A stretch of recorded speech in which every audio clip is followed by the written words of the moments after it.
Greetings, welcome to day 91 of projectDIG. Thank you for joining. projectDIG is a 2D multiplayer automation survival sandbox game that I am developing entirely here on Twitch and uploading all the VODs to YouTube. And we are working on a custom C++ game engine. We got an ECS, entity component system, and we have a lot of the foundation of the game engine so far. Actually, probably the best place to look at all of that is here. We have rendering and some basic cellular automata and resource loading and a user interface and lots of fun things happening. Right now we're working on particles, trying to get a particle editor to a good place, and hopefully we can make a lot of progress on that today. I hope so. I'm about ready to move on from particles. I think so. So yeah, this is our super basic particle editor so far, so we can go into here and say, oh, let's make this do 3 at a time. Alright, it's 1 to 3. And yeah, so we can change these values. Obviously, I want to extend this to be more than just this little thing here. I don't know exactly how in-depth I want it to be at the moment. I'm thinking right now we'll just get the basic functionality in, and then later down the road we can worry about trying to make the UI actually look better. We might do something as simple as say, hey, if you press 1, it changes the channel, which I haven't talked about, but yeah, so you can have different channels, and to change the channel, you can just press a number key, or maybe we can have you be able to enter in the channel at the top here, or something like that.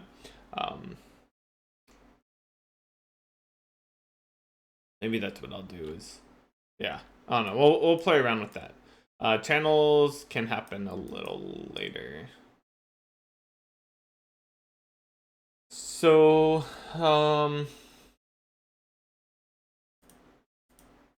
yeah, let's dig into this.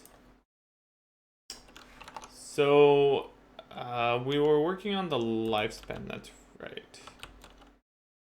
So you can make this last longer.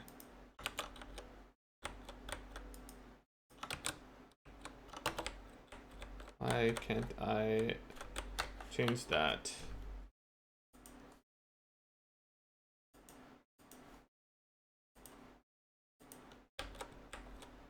Oh, weird. Okay, there we go. So now we're just changing the lifetime of these.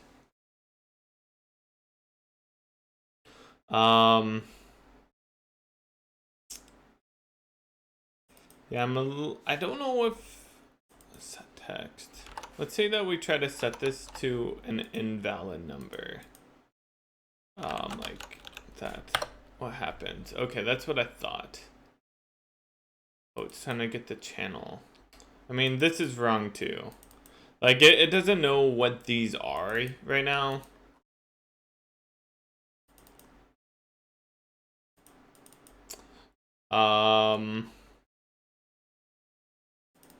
Yeah.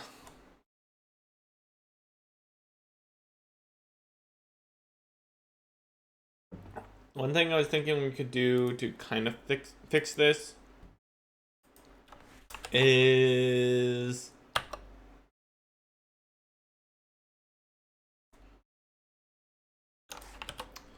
go into here and change this to be a sole object. And so this could be like event UI Unicode, and this could be event UI basic. I guess that just becomes event UI, huh? Maybe then we could just have those two. That's kind of nice. So that's an element. So what I'm doing here is edit label, changing the event to have different parameters.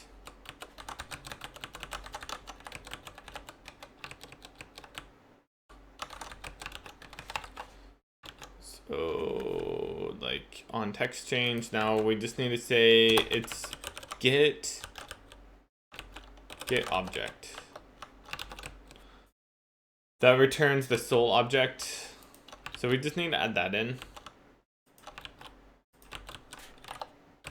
Text submit on text change.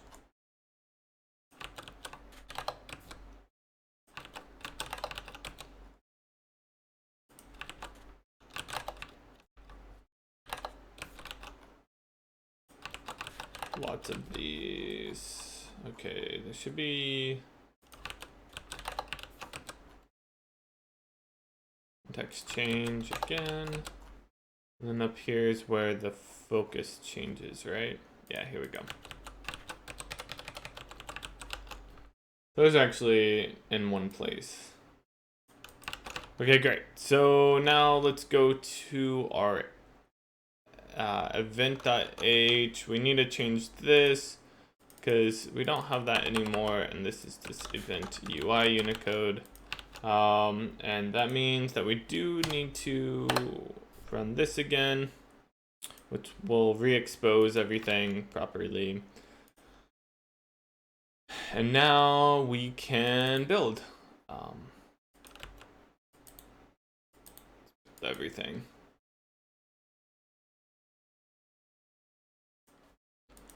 So while that's doing that, we can go into here, and this I still need to kind of figure this out. Oh, it's not channel, it's element. So what we can do for these is change all four of these set text to be element set text. So what this is doing for all of these, it's just saying like, hey, try to set this value. If we can't, then return it back to what it was previously. Yeah. And so one thing we need to do is make it so that we can get the channel, the appropriate channel. Right now I just say 1, but like we need to have some state somewhere so we can, track this. What I think we end up wanting to do is use the model, but I'm just not really sure how best to handle that. I don't even know how this is working, to be honest. This view model element. I think it's not being passed in the correct information.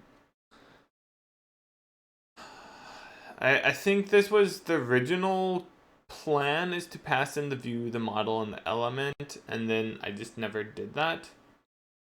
So yeah, we're kind of looking at some UI stuff right now, but it's all related to the particle editor. So the challenge is that this is all in Lua, and we're wanting to be able to handle this stuff in Lua. And Lua, like, it kind of has classes, but not really. And we kind of need, we can store data here, but what I really want to do is make it so that we can have some model that we're like updating and editing, and it can be saved or whatever.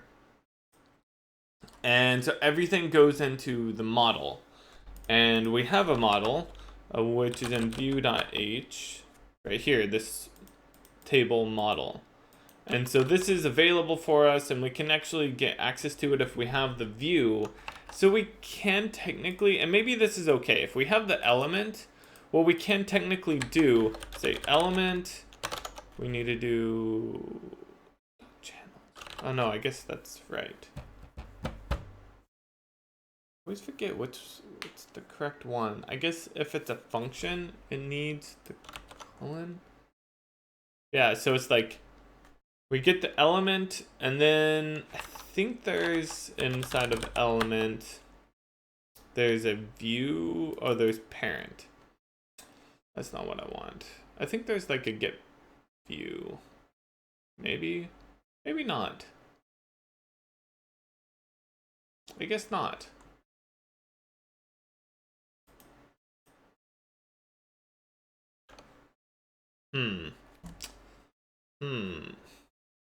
Like, there's absolutely a way to get access to this, which is to keep going up the parent list until we get to the top and then get the model. So, like, you know, and we kind of do that in here somewhere. Parent.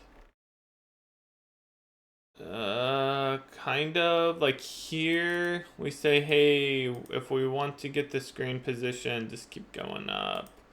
You know, call the parent screen position, and add our current position. So one thing I could do is add in a function which is like get the view, and then with the view we can have the model. Maybe that's what we want.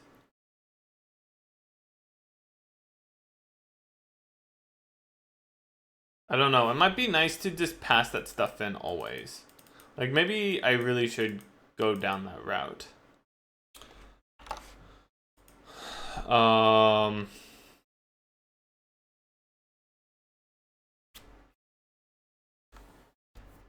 would that even look like?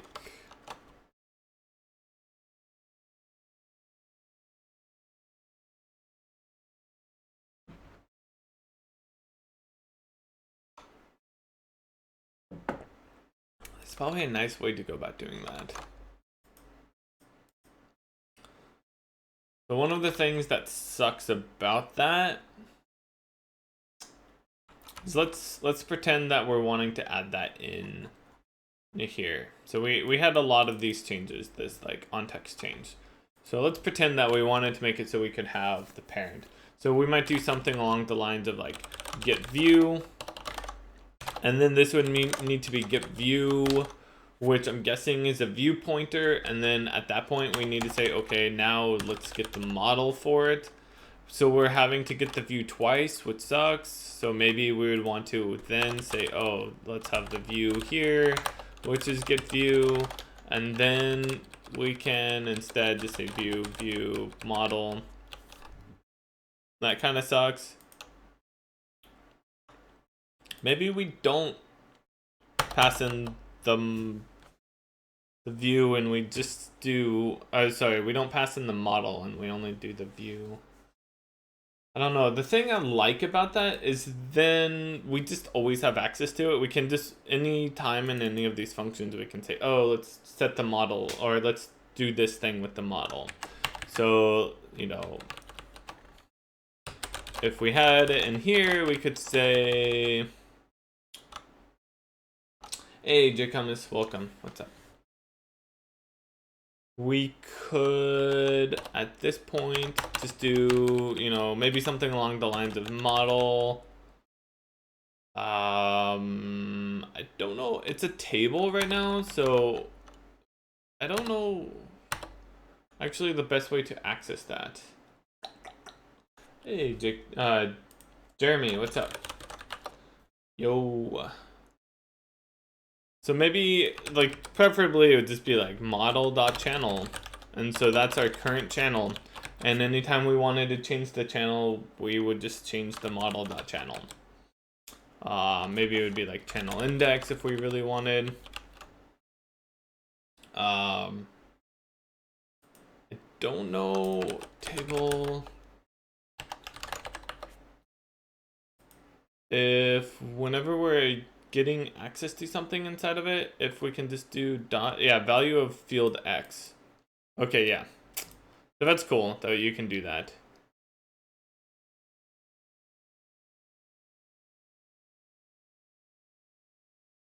Right? So if that's Y, yeah. That's nice that you can, I like that.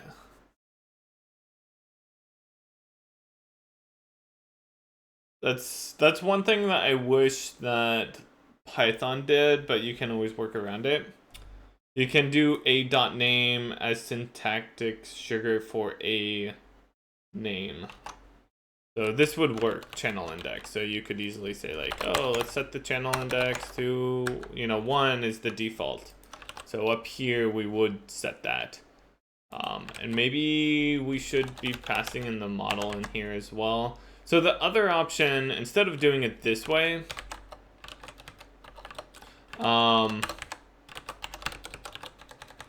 would be to always use the view. We would say view model. I don't know. What do you guys think? Any opinions on that?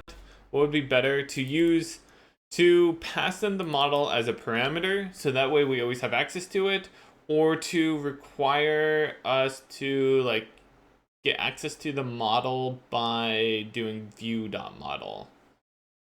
So I would say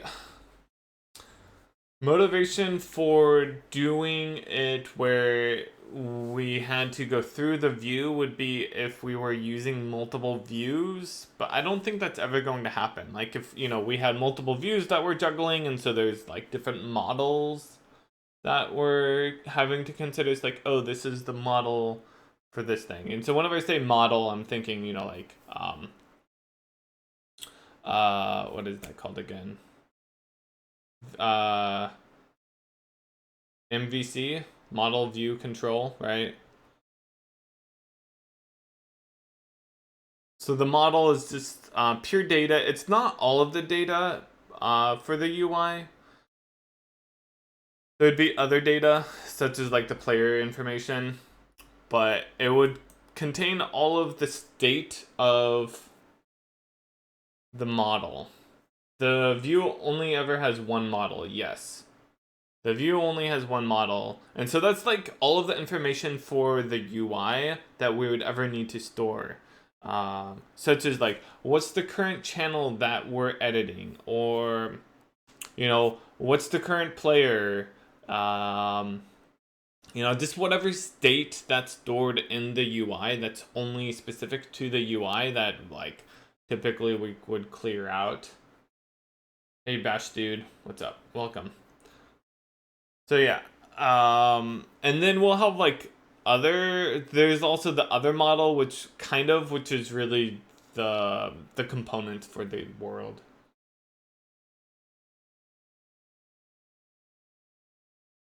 Then you might as well access through the view. So you don't have to worry about weird references getting out of sync. Weird references. Weird references. What would be weird references in this case? Yeah, like really passing it in as here would just be a convenience, so that way you don't have to do view.model. I don't know, like it might not really make a big difference, honestly.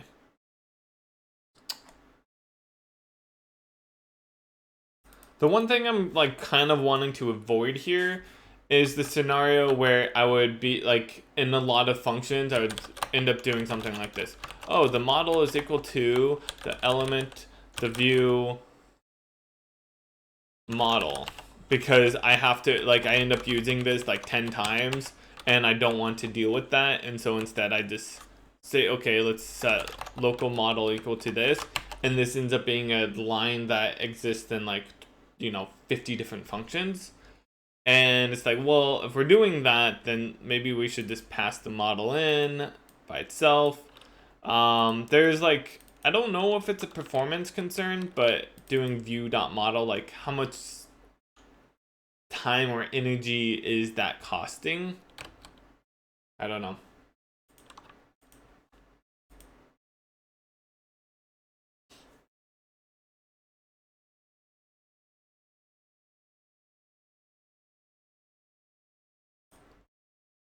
I see. I think it's a table, so whenever you copy a table, it should be the same thing, right? Yeah, I don't think that this is an issue in Lua. Like, this model would still be view.model. It's still like the same object. But yeah, I see what you mean. I don't think that is an issue in Lua.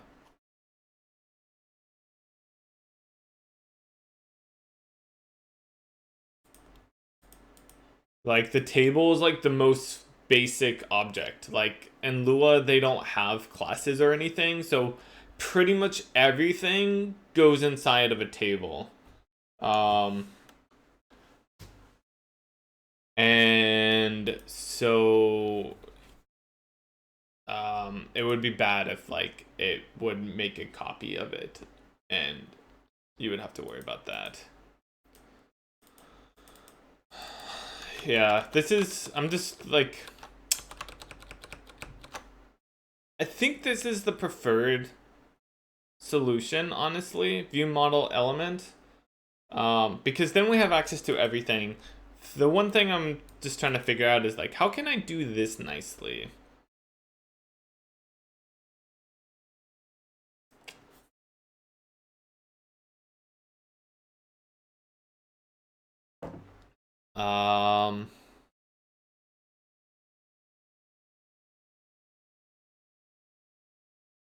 You know, I could probably, okay, here's what we could do. I could see this working. What if we have a template function which takes the event, we'll just call it E, whatever. Wait, what do we want to do for this?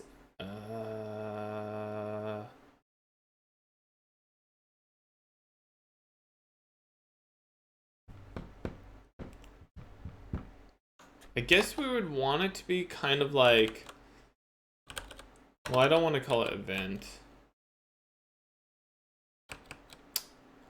And maybe like this. Okay. I think this might work. We'll see. And then we'll do this here, T, and then we'll have a function which is a void invoke, and you pass in the event. So this takes do we make it a const? Is that okay? Can it be a const ref? I guess no, it can't be const. But it would be invoke E event, and then it'd be the I'm copying this because I'm not super familiar with all of this. T. I wonder if we could get away with not doing that, right? Oh, I guess we can, right? Because it would just be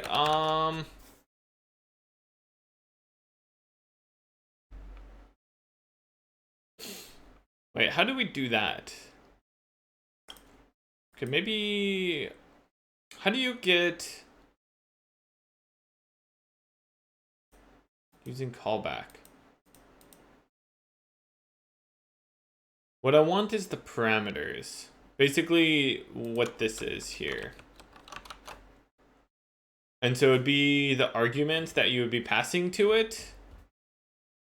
Oh no, I don't want it to be all of that. Oh dang. Yeah, I guess we can't do it exactly like that.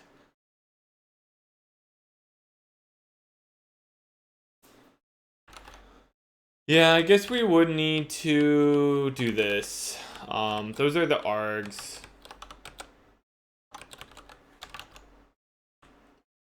Okay, and then let's go to element.hpp and implement this template. Why does this have a space? Type name E. Type name. It's .t, right? Void invoke. Whoops. Element invoke, and it takes eref event and t . And let's go ahead and clean that up a little bit more. Whoops, one too many dots. Got a little excited there. Hey Monk, welcome. All right, so what I'm thinking we can do is do all of this for us, which is get the view, get view. Maybe, I don't even know if we need to have a get view at this point then.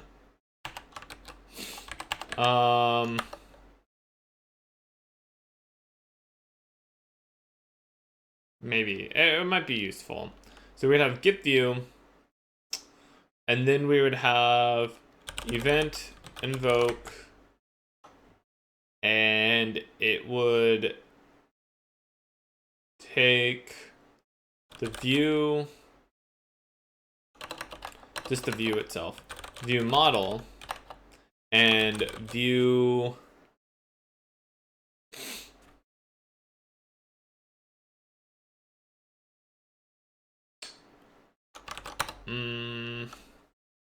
not view, get object. And then it would take T, which I think is it like that or is it like this? I forget.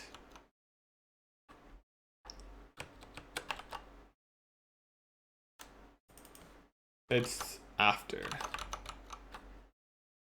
Yeah, that was close. It'd be like that. To invoke it.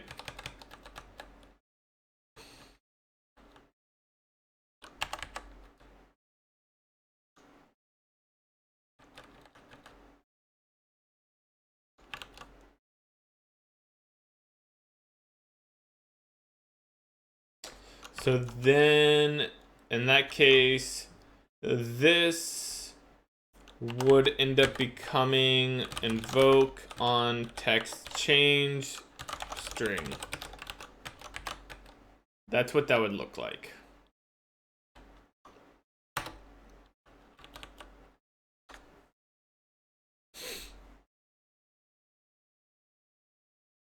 I think that's okay.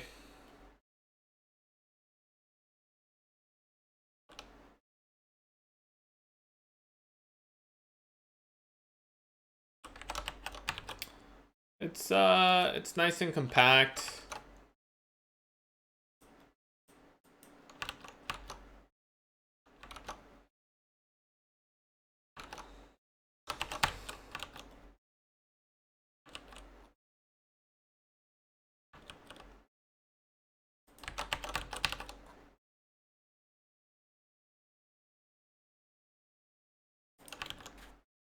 Text change. There's a lot of those. So anywhere that we have this invoke, we need to update it. Not those, obviously. So like this would just be invoke and we wouldn't pass any on gain focus. Whoops. This would become invoke on lose focus.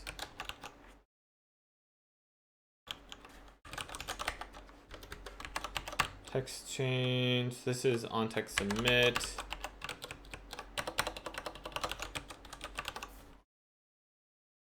Text change. Okay, I think that's it. So then we need to go to here and change it to be a view pointer. And then a sol table. And a sol object. And this is a view pointer, sol table, sol object, const unit code. And that means we need to say this is class view. It should be fine. Hey, Steve Void, what's up?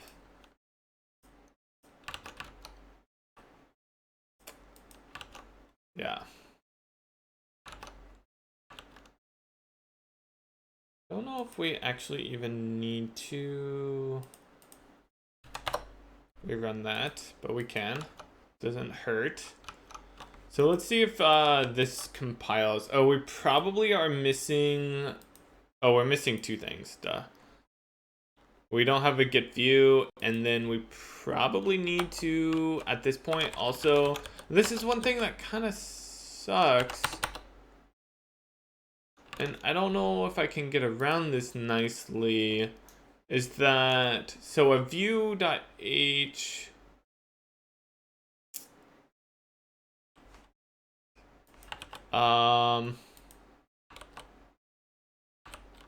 like, I don't know if I want to include view.h inside of element.hpp. That kind of feels bad. I don't know.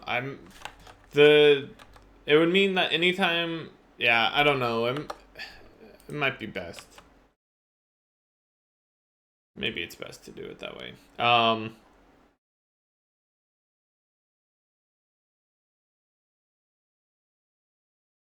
Yeah, we need to go update all of these as well. I'm working on it. So we need to add in a view get view.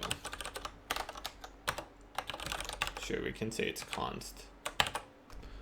And so this is kind of similar. Well, what it is what we do is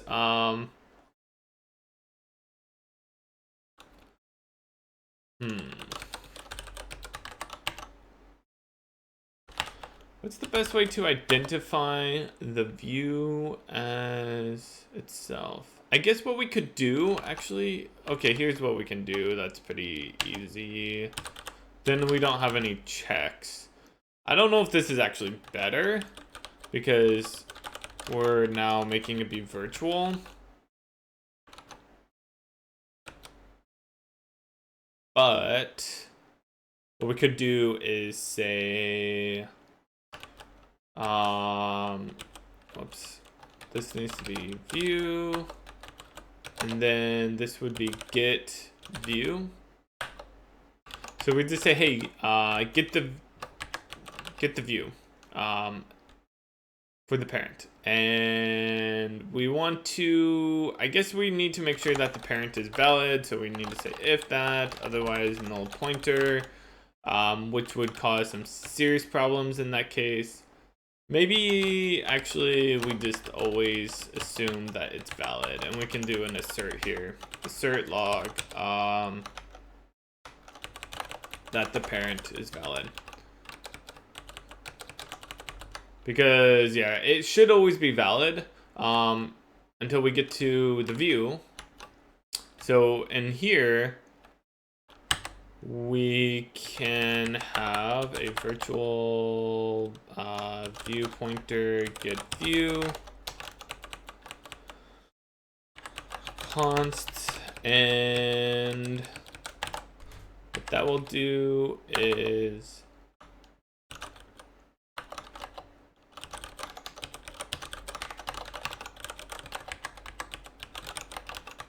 return this.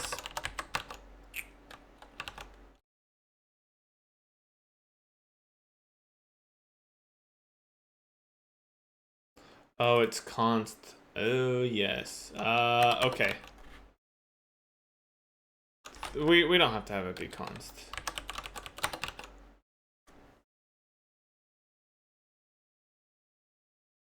Last time I was watching you were working on spawn rate of particles.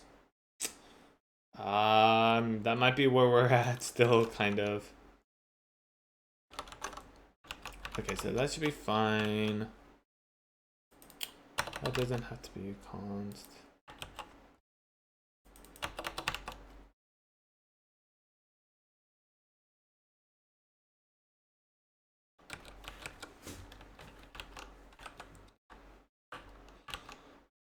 Okay. Why is this complaining now? Oh, yeah. Never mind. I know why. All right. So I believe that should be good. So going back to here, we can try to compile this one file. This is the edit label. So if this, once we get this working, then we can fix up all the other ones.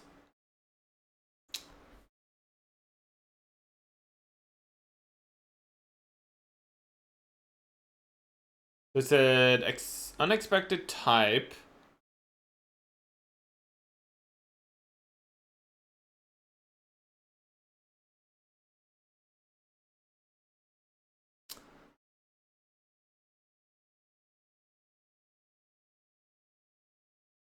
Oh, right. I mean, it should be able to automatically figure that out, no? See Unicode.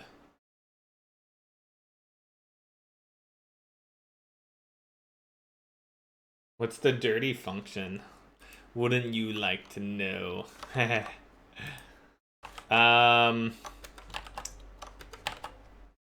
Dirty. It just says that it calls all the way up to the parent, which is typically, I mean, like the view, and it just says, hey, you need to redraw.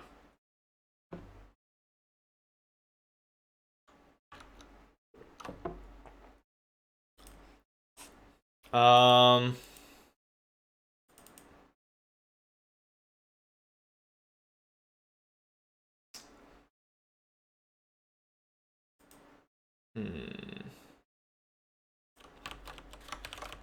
Do I need to?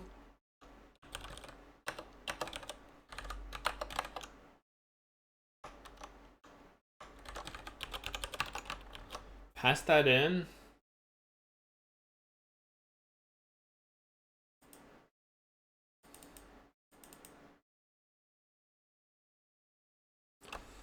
No.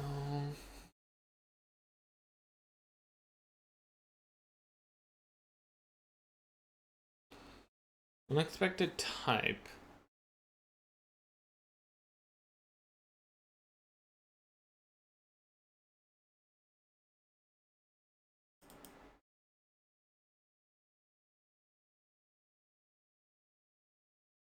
Is this related to that?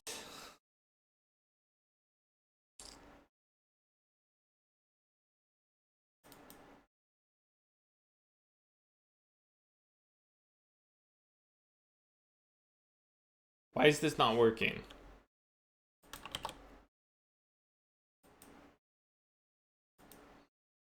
What am I getting wrong here?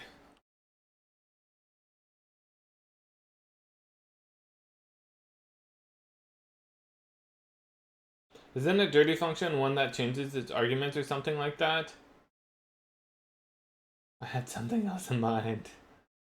Yeah, dirty function is usually to say like, hey, this thing has changed, and then there's something that's like watching that or like doing a query or whatever, and we'll say, oh, hey, this thing changed, let's go ahead and respond to that change, and then mark it as not being dirty anymore, cleaning it or whatever.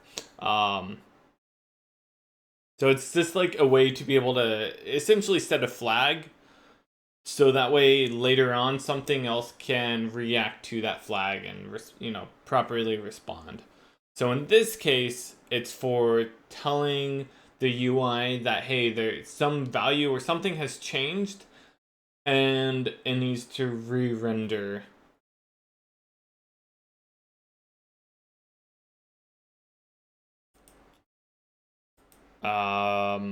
So I don't know why this is not working.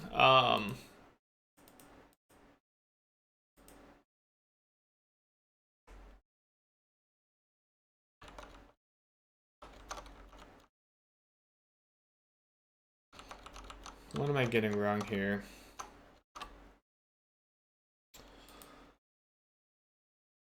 T dot dot dot, and then in here we do T dot dot dot args. Oh wait. Oh whoops, that's what I'm doing wrong. Ha ha ha, args. And then I think we need to say args dot dot dot. Fail. Yeah, I've not done this a lot, like this whole templating thing. Edit label.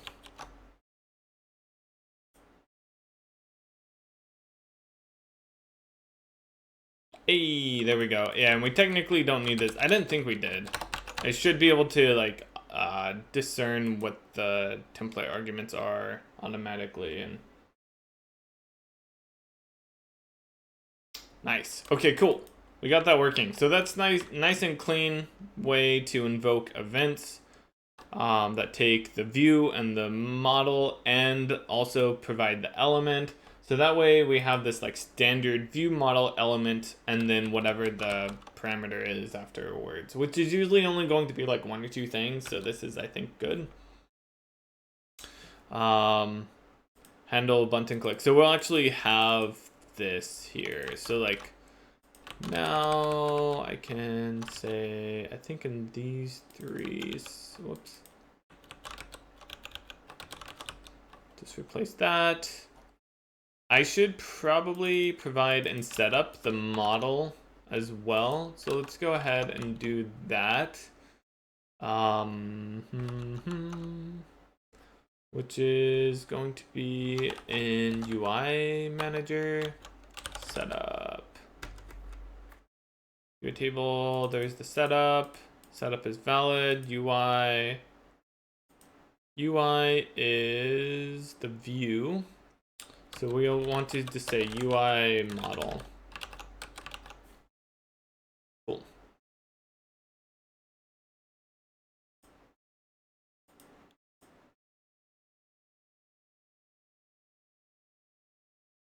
If UI, oh, that's if it's a dialog.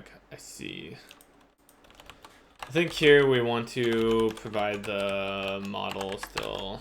Yeah. Okay, cool. So that will now be view model sections, which is great. And now we need to go update everything that's an event to, and I think this is where I'm going to bust out my trusty invoke.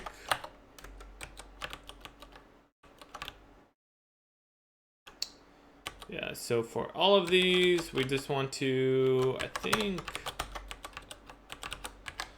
do that. Done. So we want to invoke those events.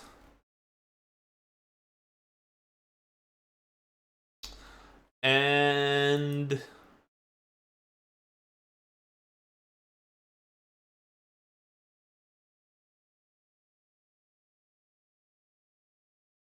then what?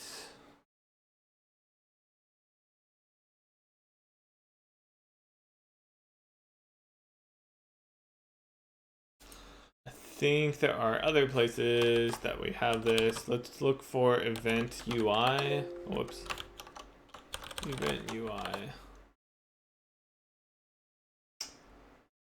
Okay, we got those. Oh, you know what? Actually, that's all of them. Nice. Okay, cool. It's kind of surprising, but awesome. Looks like we should be able to go.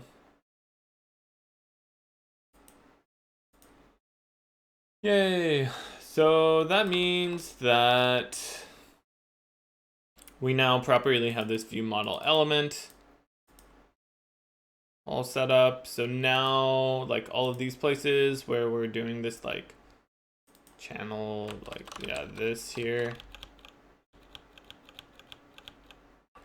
all of that, channels. Oh, this one I changed. Here, let's move it back.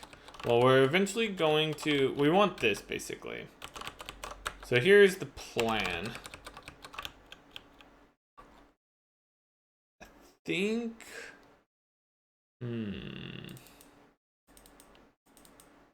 all 4 of these functions are basically the same. So here's what we're gonna do. We're gonna say local channel is equal to this emitter.channels.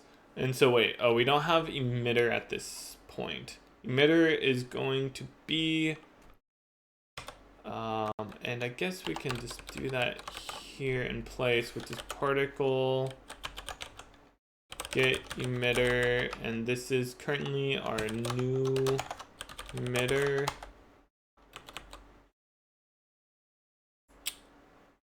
Might change that name.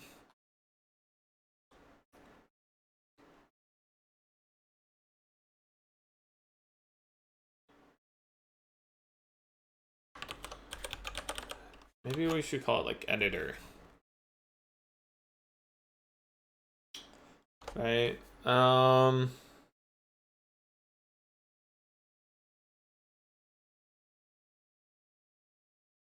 Maybe we'll do that.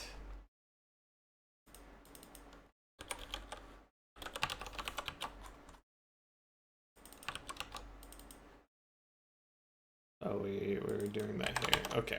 So that will give us the channel. Right, channels, yeah. So then, let's see here. We'll remove those lines. And this becomes channel dot amount. This becomes channel. And then this is correct as is. Down here, we can do the same thing. Channel. Beautiful. So that's the channel index. We set the channel index to 1. And I think that's all right. Ran into an issue.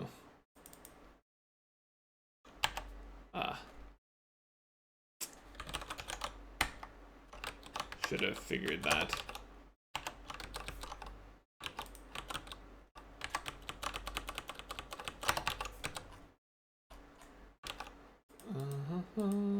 Any others?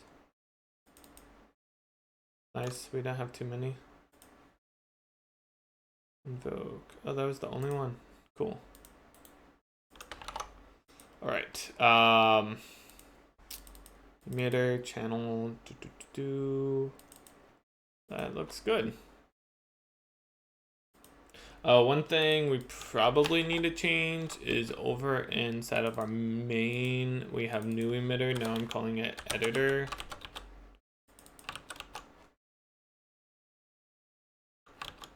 New emitter. Okay, that's it. Good.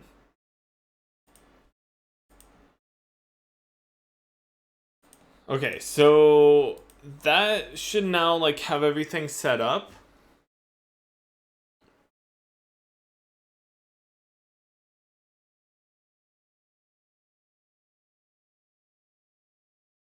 I'm thinking about this. If we had a way to bind, what I guess it would be a little tricky because I need the min and then the max.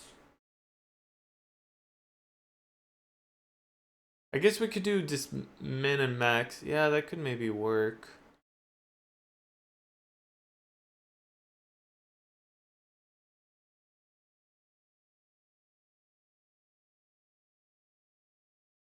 We supported a range. So what I'm thinking is, wouldn't it be nice if we could just say, hey, let's instead of doing that, do like lifespan, but then instead of having it be lifespan, we could just say attribute or property. So it'd be channel property dot min is equal to that, and the channel property dot min, or print that. I guess we don't need those prints really. We'll get rid of those. Property. And so then we could get rid of like a bunch of these functions and we would just have two, which is the min and the max. And so it'd just be like change property min, change property max. The challenge with this is I need to know how to bind the property to this. And so it would be view model element text, and then we would need like the property here, or maybe it would be at the end over here. I don't know. I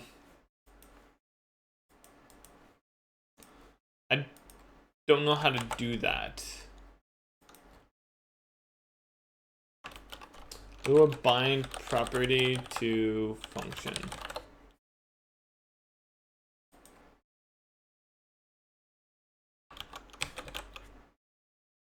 Binding functions to Lua. That's like C++ stuff, right? Man, what do they have this concept or no?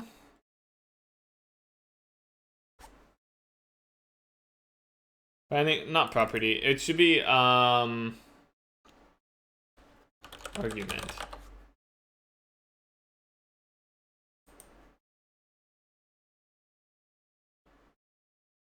Yes. Um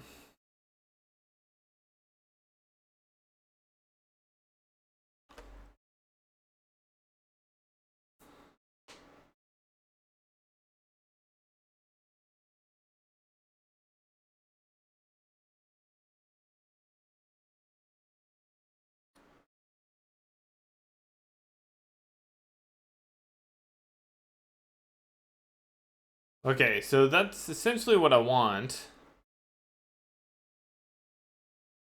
Function binder.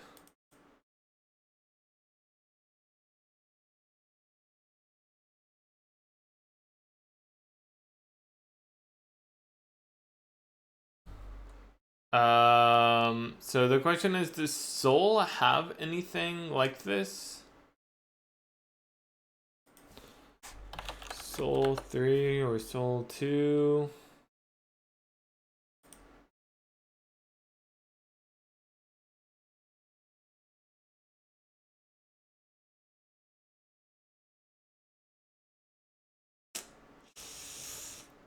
Hmm.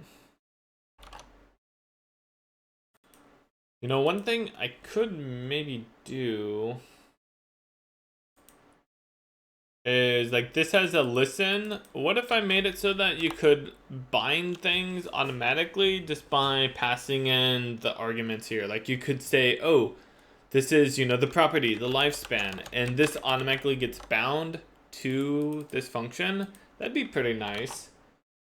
And so then we would go to event.h and we have our listen function, and it could just take like, or in this case, it's actually, we have this function, this listen here. That we'd be calling, and yeah. That's right here. So pushback, Soul callbacks, pushback.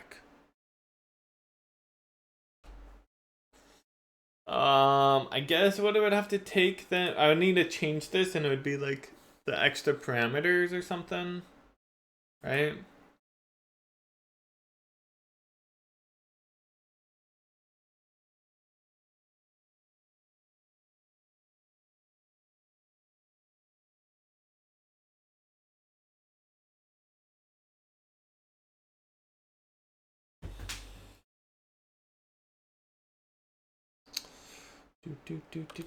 I haven't poked around at this stuff for a while. I kind of forgot a lot of it.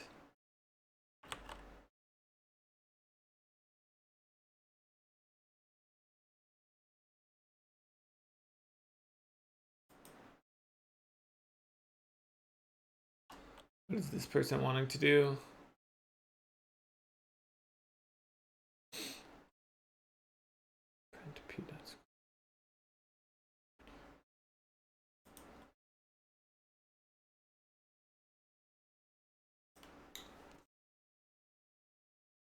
Ah, properties.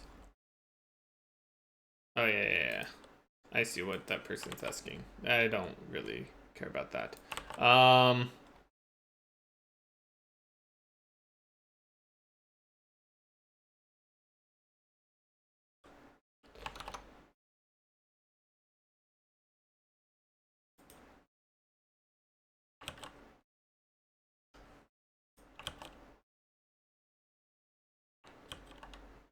So that's just the ID, the callback. So like we could easily add in like the arguments that are bound to it in here, right?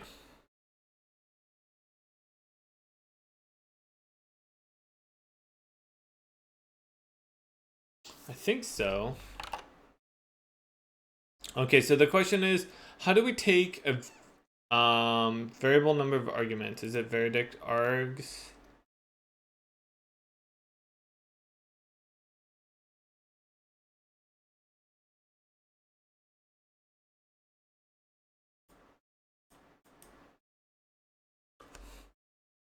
You can also save arguments and the like later. Wait, okay, let's look at this a little bit more. Okay, so we have verdict args VA for auto V and V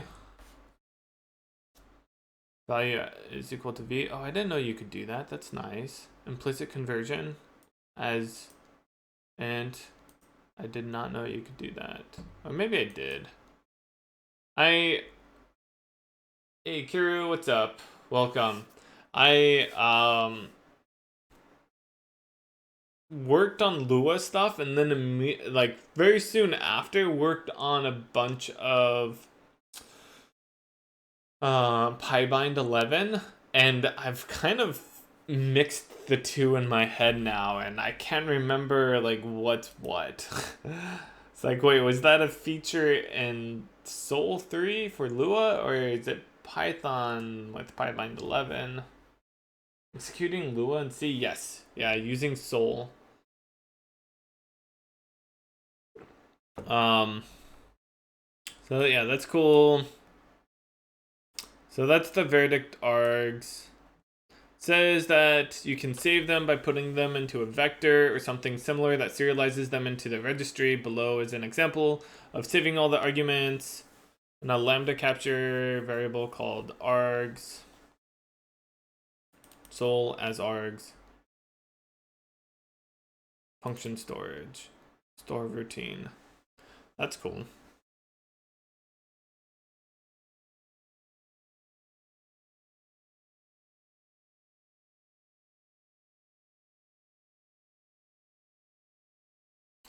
Yeah, that's basically doing what I'm wanting.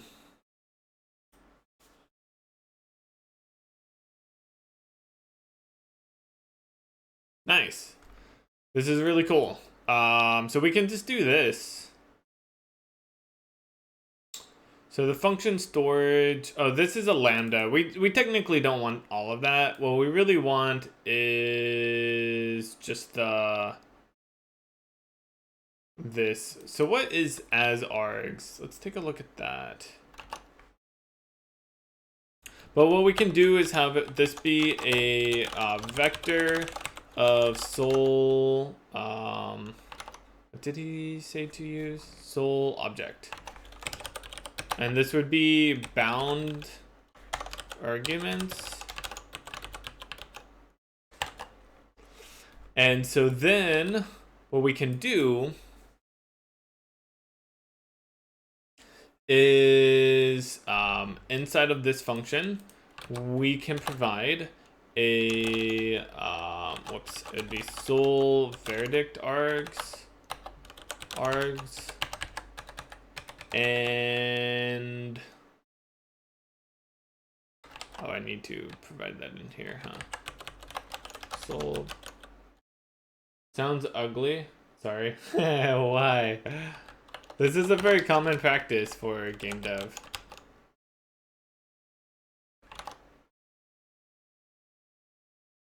I'm doing good. Yeah, I'm pretty good.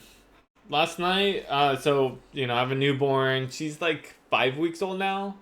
And since she was born, I've been sleeping either on the couch or in the guest room. So I haven't been in the room at night. But last night, my in-laws came to visit for a few days, and they were taking up the couch, the guest room. And so I slept in the bedroom for the first time in 5 weeks, and I got to be witness of the newborn sleep schedule, which is not the best. Oh, thank you. Yeah, so last night was pretty tough. You know, like normally what's been happening is that my wife Kelly, she's on the night watch taking care of Emmy, the newborn, and yes, a newborn. Yes, that's right. We have a newborn, Emmy. She's 5 weeks old now. I thought I've shared a picture. Here, I know I have a picture of her from at least a while ago. Give me a second. I mean, like on my computer. We have lots of pictures on the phone.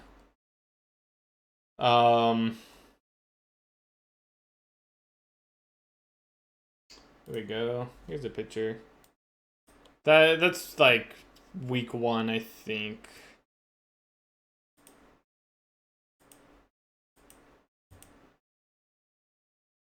At least I guess the newborn is cute. Yeah, she's cute in a weird way. Newborns usually are. But yeah, so I slept in the room and that was interesting. But like I was saying, normally Kelly's on the night watch, and then I get up in the morning with Kaylee at like, 7 or whatever, whenever she wakes up, and then also sometimes I take Emmy as well. But yeah, so that was interesting. Kind of tired, but whatever.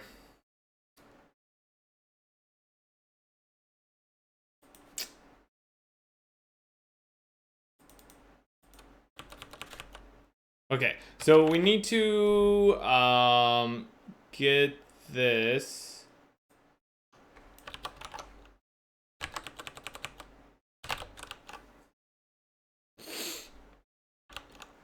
I think that's all we need to do. This feels like it might not be the best, though. Maybe I should be doing in place or something. Like, isn't it going to be copying? I feel like that's not super efficient. Maybe what I'll do is this. Sol, callback, data.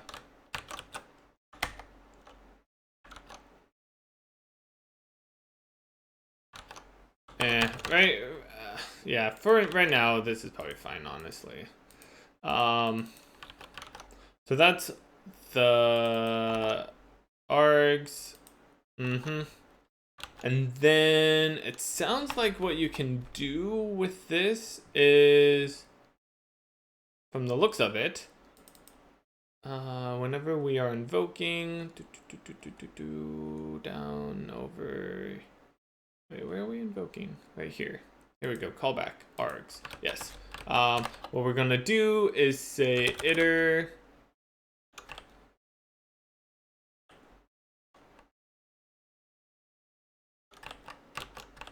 Should be providing us with bound args, right? Yeah, bound args. Argument. Maybe I'll call it bound args. Let's rename it to bound args.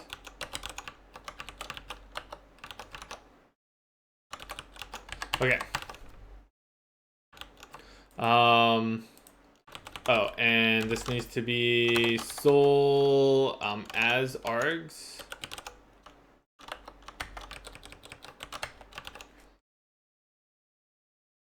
And I think that will work. Which is pretty cool if this does work. Let's try to compile it with just like this here. Hey, Abby Dabby Doo. Thanks for the raid. Welcome.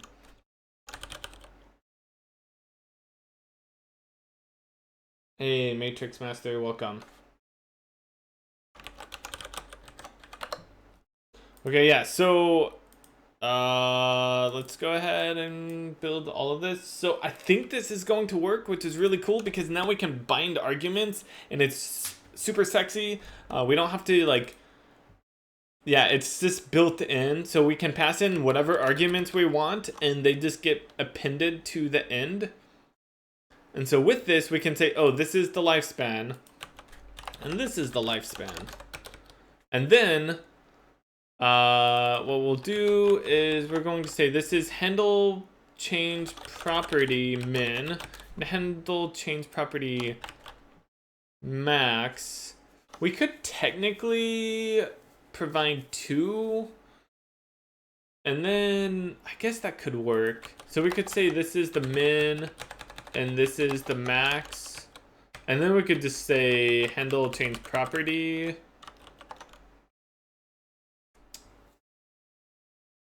guess so. Handle change range property.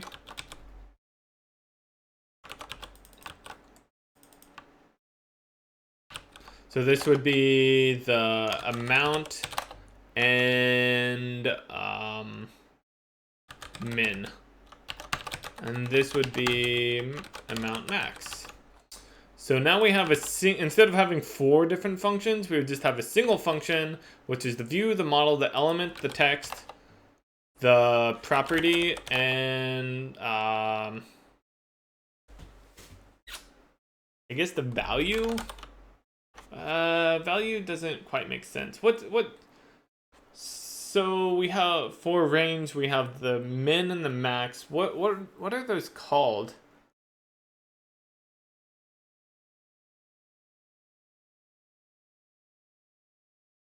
It's super sexy for mods, yeah. Can you call code super sexy? Oh yes, you can call code super sexy. So then this would just be like that. I don't know about this whole value thing. Maybe we want to call it something else. But now we have a single function for all of this. So we can say, just scrap it. Yay. Isn't that nice? Handle change range property.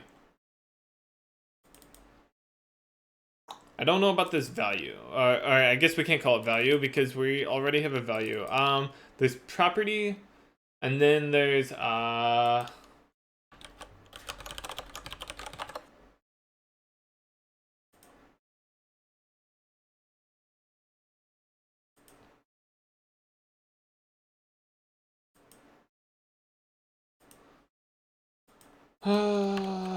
don't know.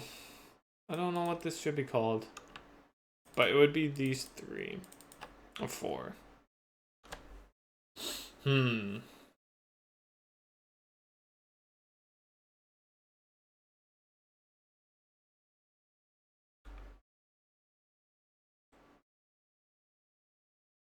wondering if I could call it property, attribute. Yeah, like maybe what we could do is say this is property attribute.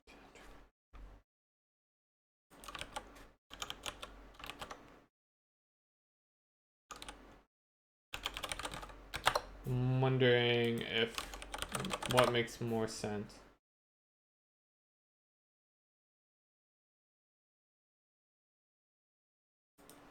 Like, call that property, and then call the property the attribute. I think that might make sense. Anyways, so yeah, I think that'd be good. We can test it all out. Oh, but we're running into an issue now.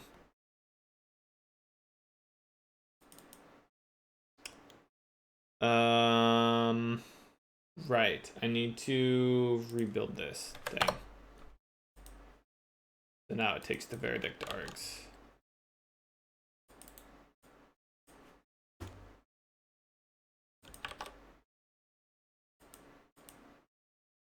Which country are you from? I live in California, so United States. VA. Oh, whoops. That's as far args.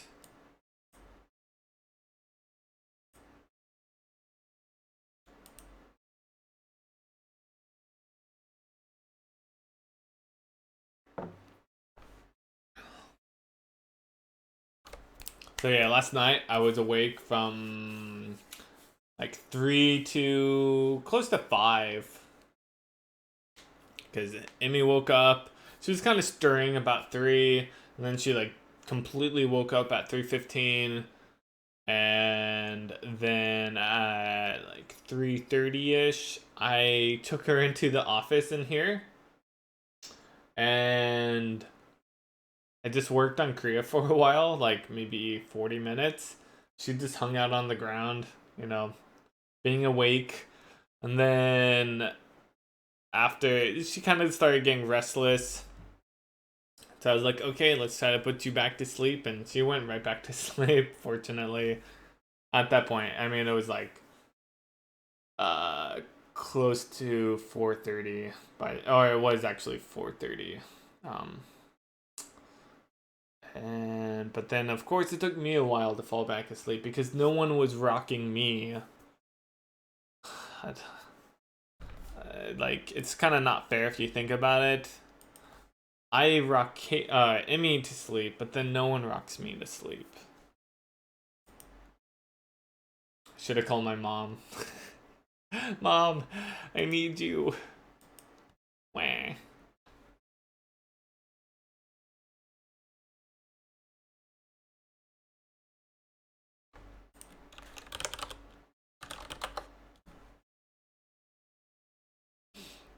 Alright, so I think we can finally test this out again and hopefully it works.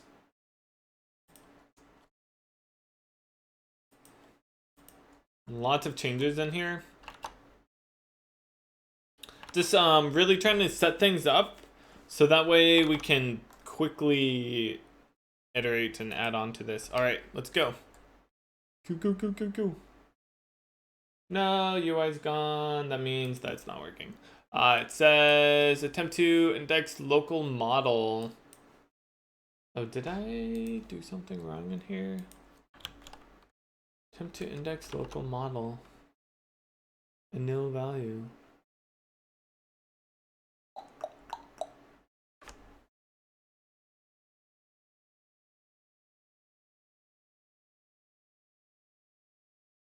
Wait, why would...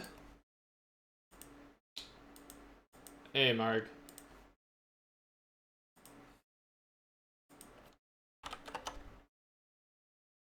Oh, that's right. You know what? I know exactly what's going on here.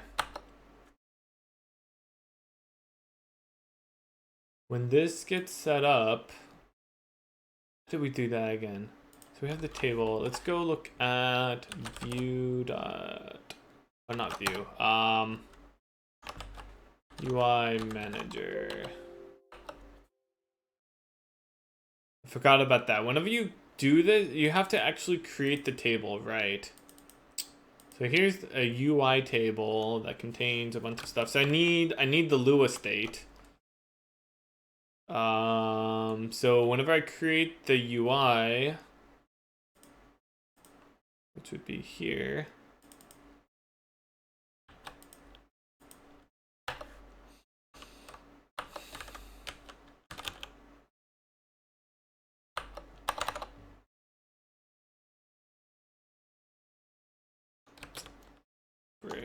Break.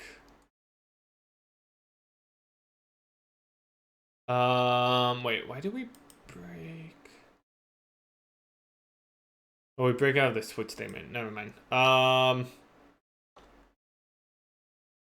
Setup is valid. So I was thinking maybe instead what I do is down here. We have setup attributes, setup style.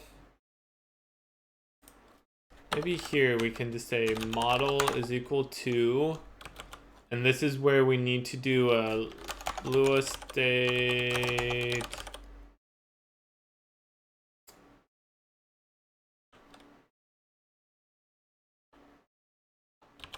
Create table. Create table with. Oh, no, we just want create table. And I don't think we need to provide it a name, do we? I don't think we need to provide a name. I think we just want to do that. So we have to actually initialize the model. I forgot about that. That's one thing that like I keep forgetting is whenever you are using Sol, you can't just have like, if you say Sol table, like that's not initialized. Like it doesn't know how to properly set that table up. So you have to actually, using the Lua state, create the table, and then it gets initialized properly.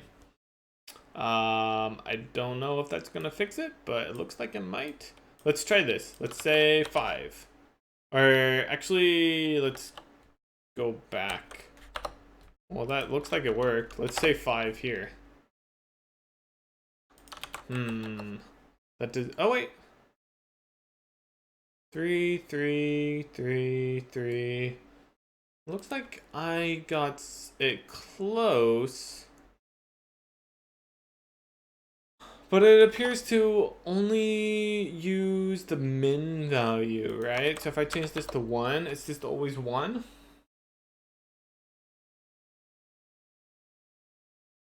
So that's wrong, right? I mean, it is.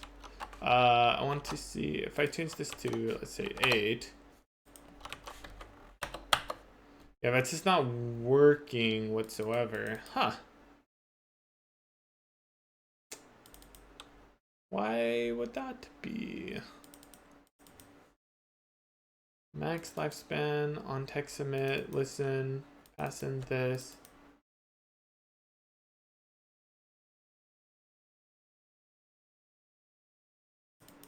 This is wrong. That's why. This is changing the min amount. Oh. Let's fix that. Hey, there we go. So we had a bug with that code. Bad copy paste. Aha! Nice. Wee! Cool. So now that's all in one function. It works! Bonsai! Nice. That's really cool. I like it.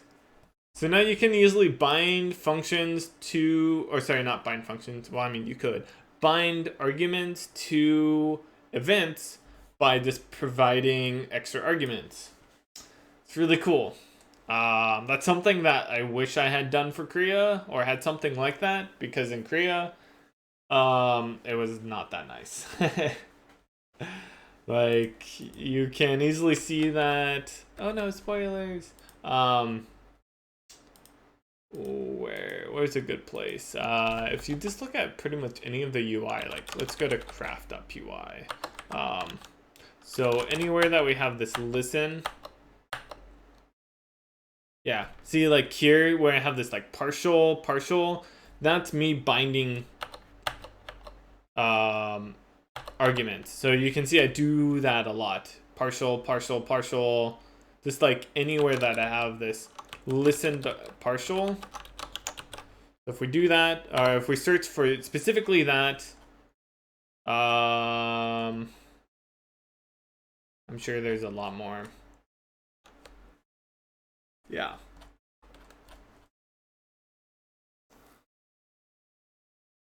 Keep on going. Yeah.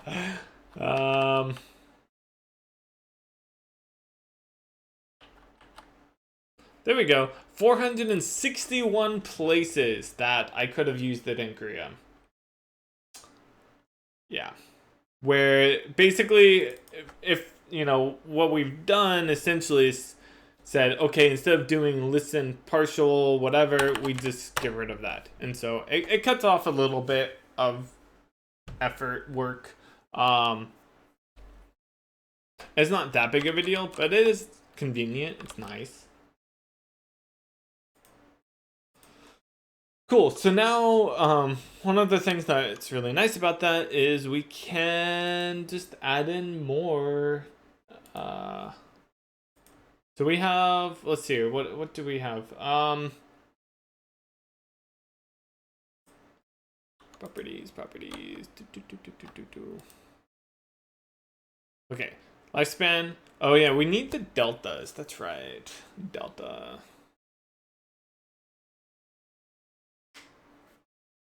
Delta direction. So what we can do, does it automatically figure out the size? Yes. I think we might be able to, if I do it like this, yeah, it will automatically determine the size. It's very small. Maybe we want to say that the padding, I think we can just do 10. There we go. That provides a little bit more than what we want, I think, but pretty good. We can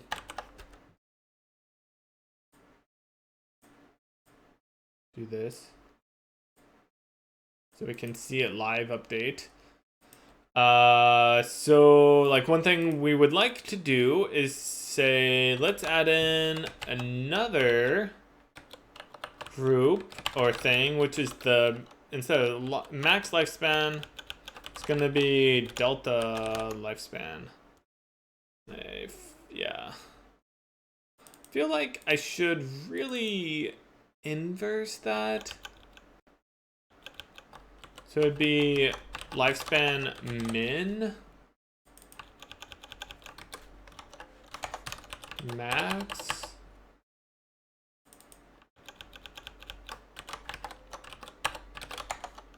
delta,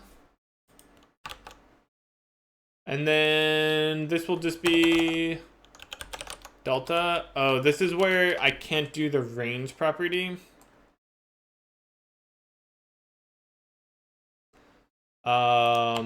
There's probably a way to make it so I could handle both. We could just say change property. This is fine. I guess that's a little awkward now because it's technically not the property. It's actually going to be the attribute. I don't know. Maybe I should flip that around.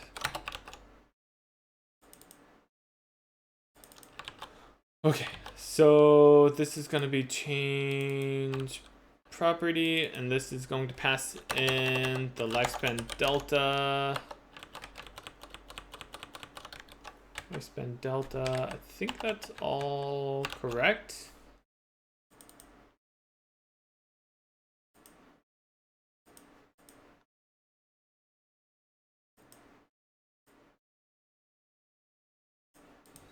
Be nice if I had it like automatically set up my desktop.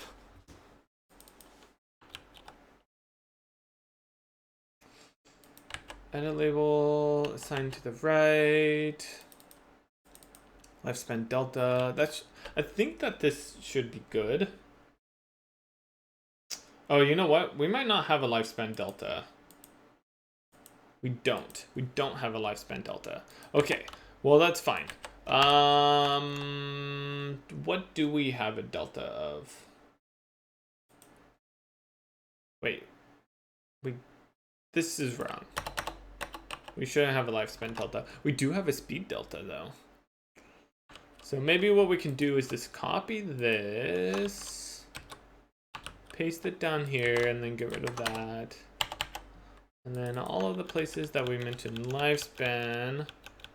And I was thinking like maybe we could even put this in a like a list or something. This is going to be speed delta. Oh, whoops, we missed one. Speed.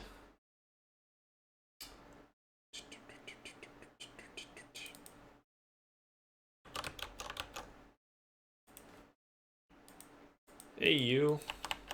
Lifespan group. Oh, whoops. Speed group.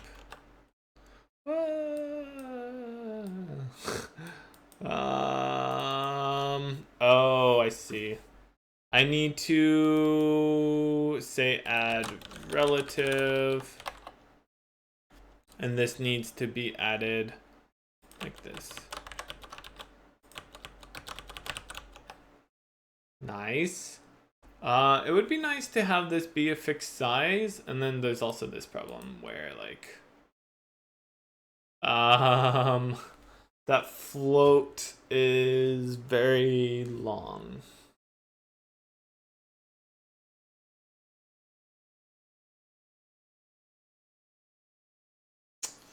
What we might want to do is like crop it so it's only ever like 4 long or something.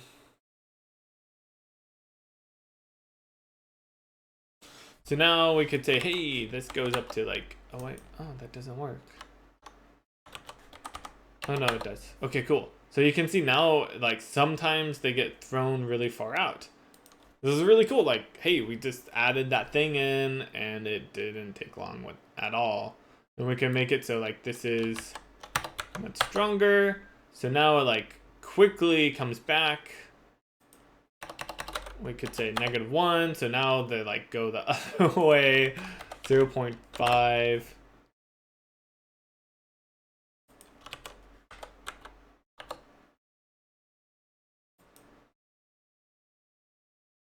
Nice.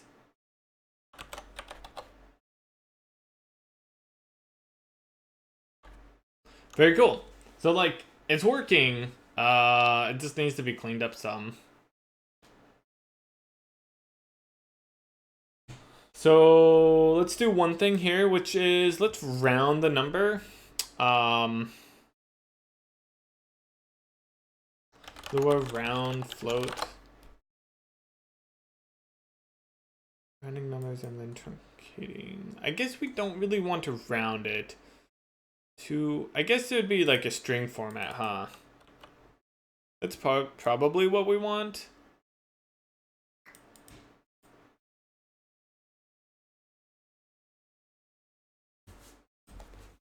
Yeah. I think we want string format. Let's try that.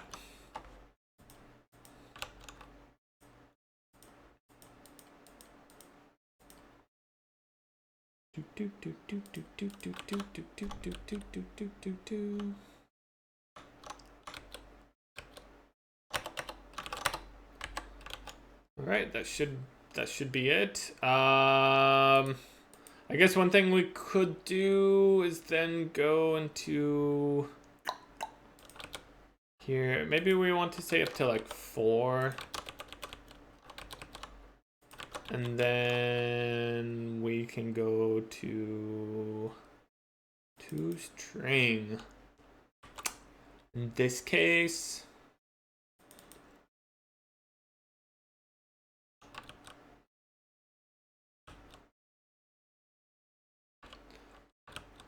let's see here, it'd be that, right?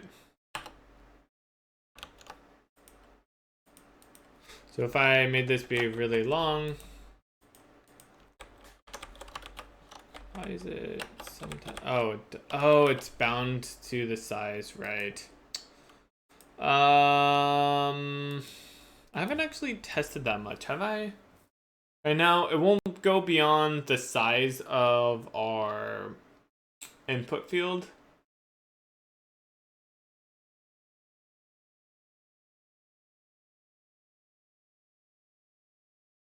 So I could make it so that it's larger. UIS, core UIS, what is that called? It's like word wrap or something, wrap? No, what is that called? Not full time, max characters, default, 0. I think it's max characters is what we need. And just say like 10. So now we should be able to, no, that doesn't seem to be working. Going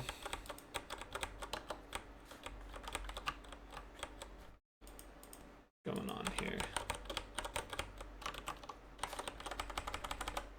Still being capped.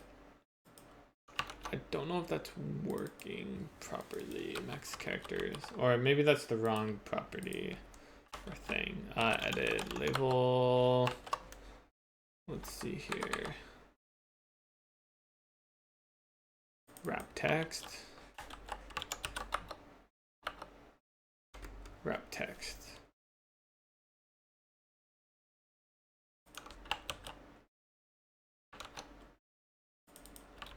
Trying to remember. So it says like if we have a max characters, it says the max characters can overflow. Yeah. Okay. That's what I was looking for. Can overflow. So if max characters is greater than 0, then it lets it overflow. Which yeah, this should work. Maybe I just need a restart. Maybe that's not working properly. Now, yeah, global string.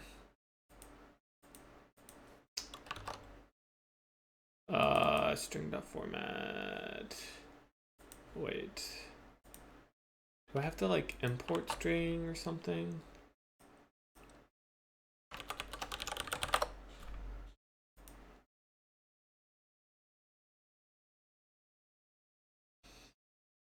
How do you get access to string?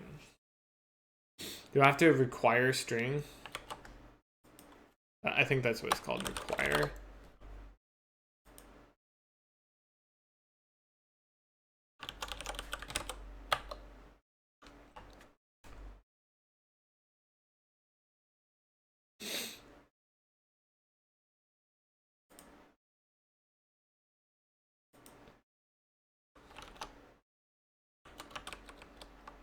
Lowercase string? It looks like that should be right. I just don't know if I have to require it or anything. Require.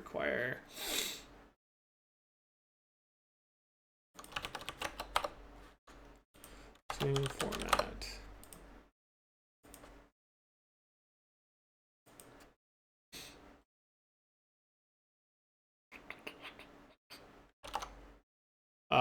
Because it doesn't seem to like what I'm trying to do right now. Attribute property.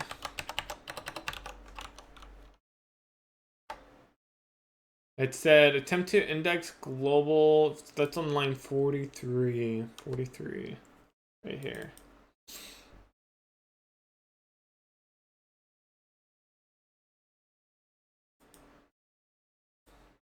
It just says it's a nil value. Lowest string format options.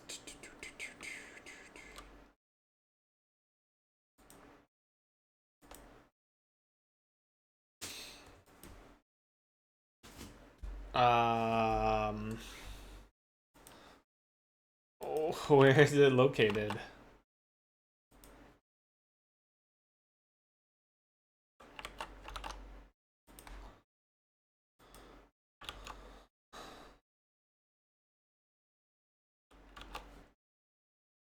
Oh, you know what might be the problem?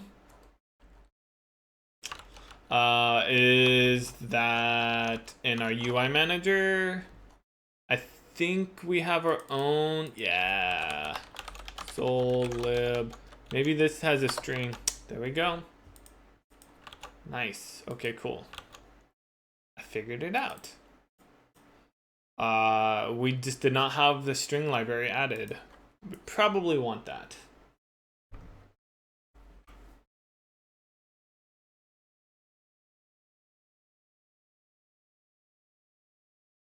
Cool.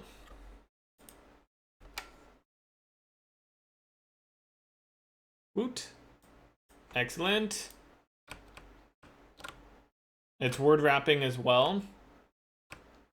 So if we try to add in more and then enter, dang, that still actually allows us. I thought that it would crop it. Let's go to here. Yeah, we can see it did that. I thought it would. Oh, no, it doesn't. It sets the value. Okay, yeah, I see. So what happens is if I try to do some invalid thing, like I put A in here, then it will cut it off. I see. I guess this is okay. Like, who cares if you put in more stuff into it? I think this is okay. So let's go ahead and delete these prints. I don't think we need that anymore. Or, you know what actually could be useful is if we said...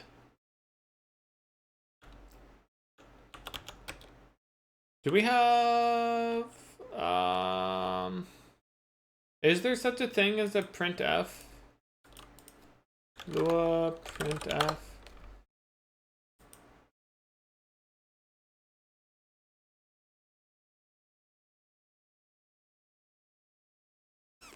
No. Sol printf. Maybe Sol has a printf.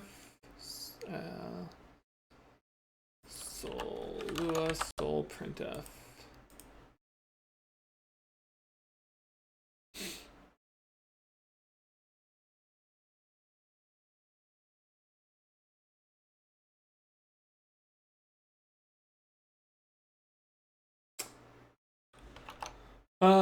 I mean, I guess what we can just do is string.format. Just say, hey, this is I think it's like SS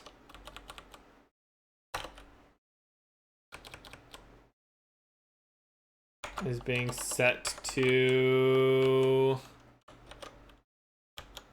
I think it's D. I might be wrong on that. And then this would be attribute, property, and value. And then this is pretty much the exact same thing, except for it's just going to be attribute.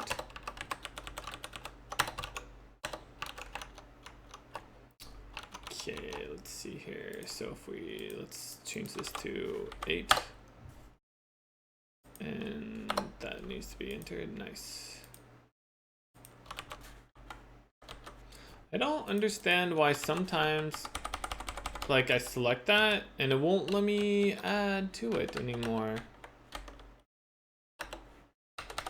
Like, I can delete. I think there's a bug with this, honestly. I think there's a bug in this code. But yeah, nice. That's working well for right now. I don't know how long we're actually gonna want to have that, but cool. So we can say this is like 1. B delta is equal to 0. That's off. I think it's because I say it's D. What if I do F? I don't know if that's going to work, but we can try it.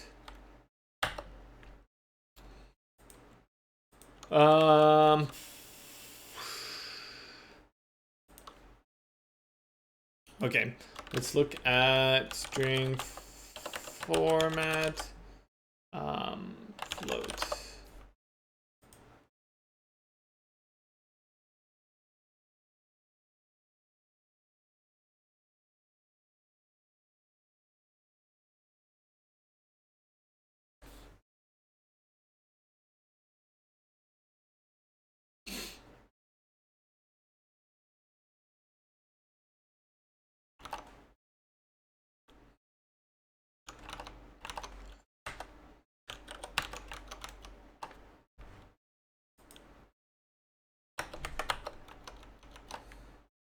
This doesn't want to work.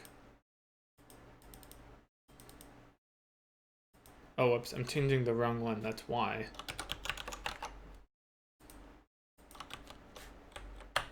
There we go. Ah, so I was right on that. Okay.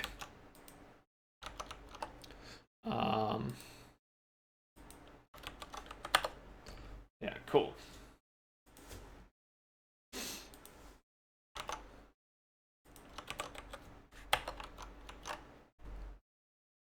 Now it does say it's a float, even if it's not necessarily, but that's fine. Cool.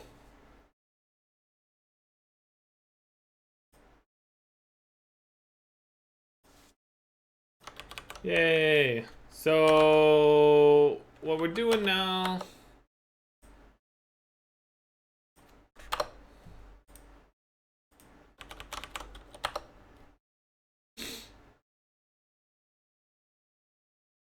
is continuing to play around with this.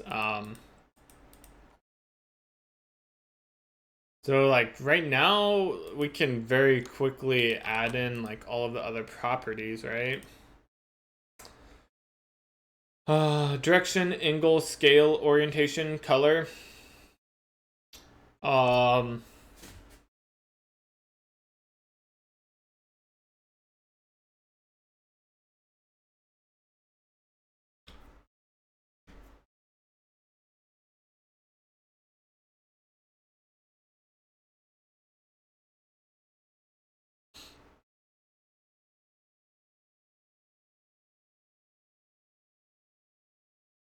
I'm thinking.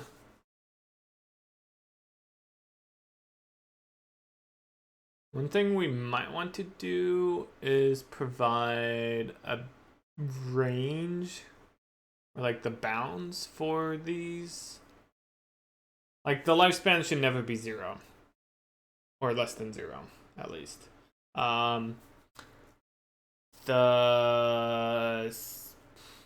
The direction should always be 0 to 359. Same with the angle. The scale should... Actually, the scale can be whatever. So I'm wondering if we could make this be a little nicer. I don't know if we can. I mean, we might be able to. I don't know if it's really worth it. Speed, direction. But really, we just want to add in, like... I think... Pick the speed and just change all mentions here to direction. And I think that's it. Yeah. So like we can say, oh, it's 0 to 180. So it always moves in the topper half. Like we can see, it's always moving up now. And we could, you know, say, oh, this is, maybe it's 0, 1. So it just kind of slows down. And maybe the speed can be a lot slower.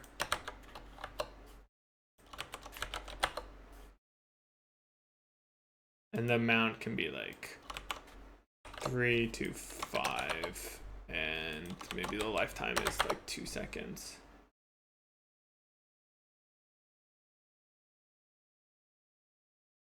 Yeah.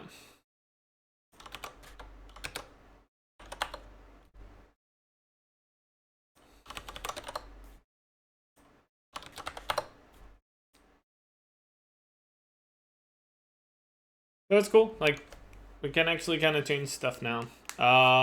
So one thing I'd like to do, like, what happens if we say that this goes from 0 to 700 or 800, whatever, like, I think it technically works. It just like allows it to wrap around, which is kind of weird to even allow that. What happens if we like do that? Oh, now they actually rotate. That's actually kind of cool. Whee!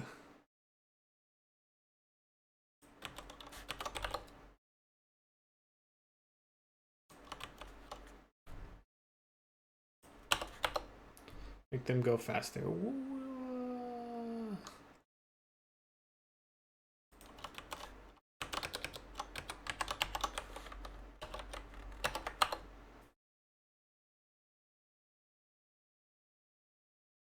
That's cool. So yeah, let's add in a bounds to this as well.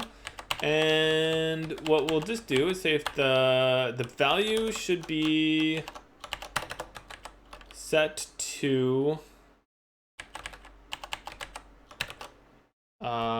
so that's going to be a range, right? So if we look at our range.h, our header, there's a clamp. So I think we just want clamp. So it's going to be bounds.clamp the value. And that's for our for that. And I think we only ever want the bounds for the range properties. So and maybe what we could do is, so one cool thing about Lua is like basically this is a, I guess it's cool, is that it's really just going to be a nil value. So we could say like it might not be set. So what we can do is say if the bounds is not equal to nil, then we can do this. Otherwise, we will just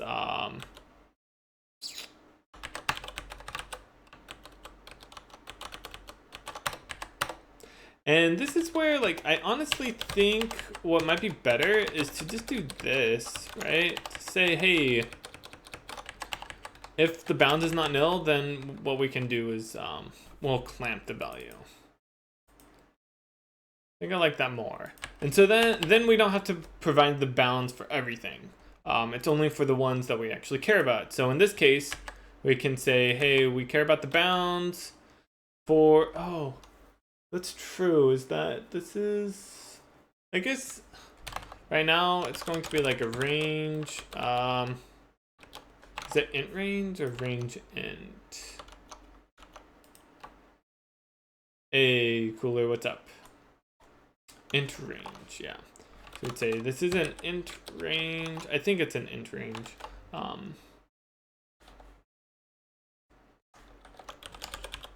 Wait. Particle. That's what we're working on. Oh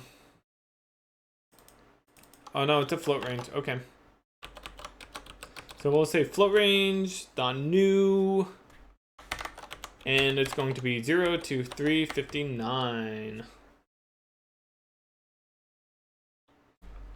And that's actually the same here. And so now if I try to change it to like 800, oh, that's true. Is that if that changes, I need to update it, huh?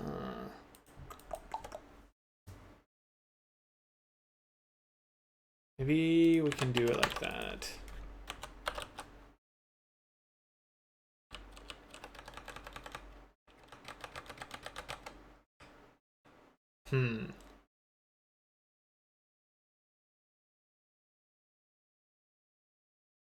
One thing we could do, I guess, is say, it's a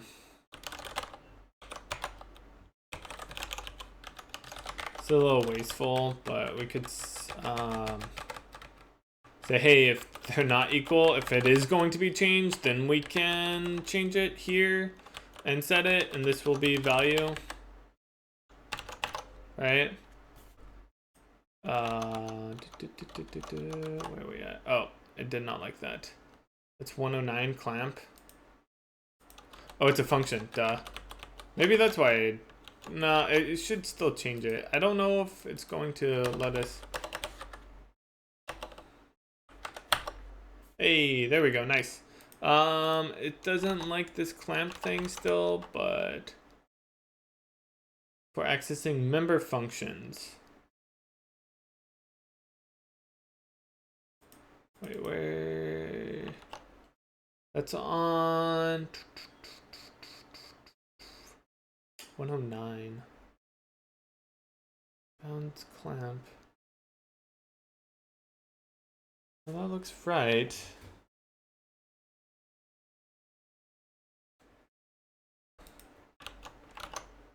Well, maybe it was like, oh, hold up. Let me see if it yells at us again. Yeah, it doesn't. Okay, so it looks like I fixed that. Okay, cool. So now it properly will try to, okay, I don't get why it does that. Yeah, it will properly bound it between 0 to 359, which is great.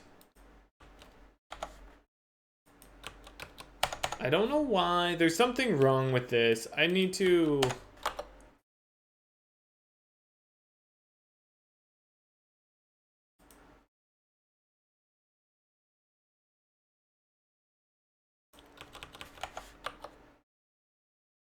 I don't actually know if that works. The speed. It should.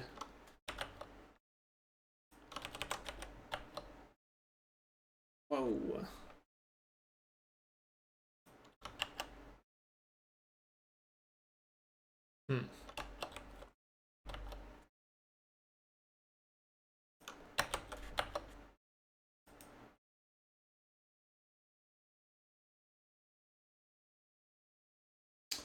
Okay, I mean, this obviously needs to be cleaned up more, but we can continue to extend this. So what else do we have? We have the angle, the scale. So let's just keep going. It's interesting how this really is just like find and replace that angle, and then this is going to be the scale.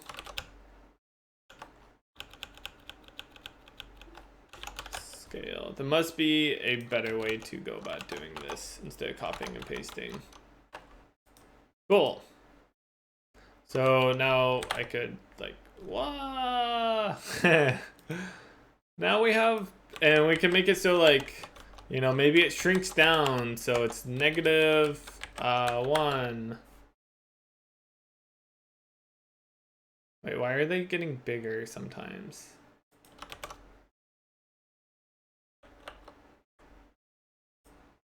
I don't.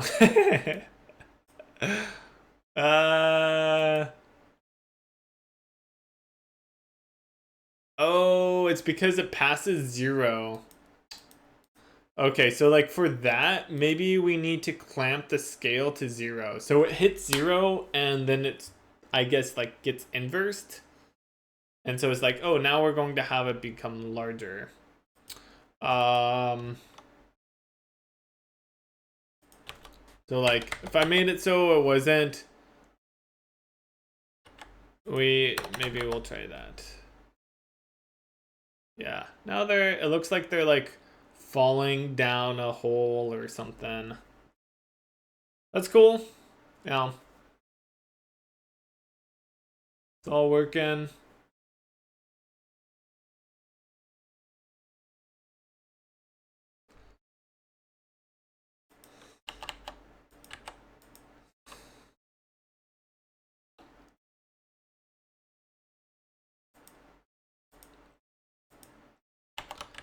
Color, orientation, life, delay, frequency, amount.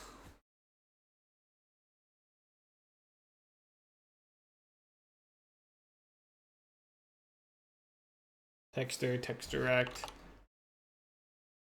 This is such a mess right now. I think the biggest thing is that I just need to make it so that this is a fixed size, which I believe I can do.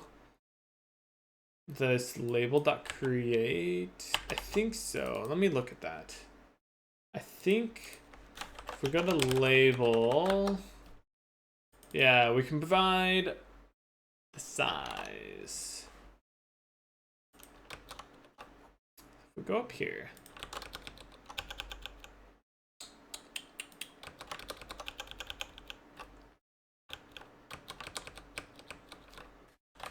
we could say this is a pixel vector dot new, and we want the width to be fixed. So let's say it's 100 fixed. Hey, look at that. That's awesome. It looks like we could definitely make it smaller though. Nice. So that's much cleaner looking already. Excellent.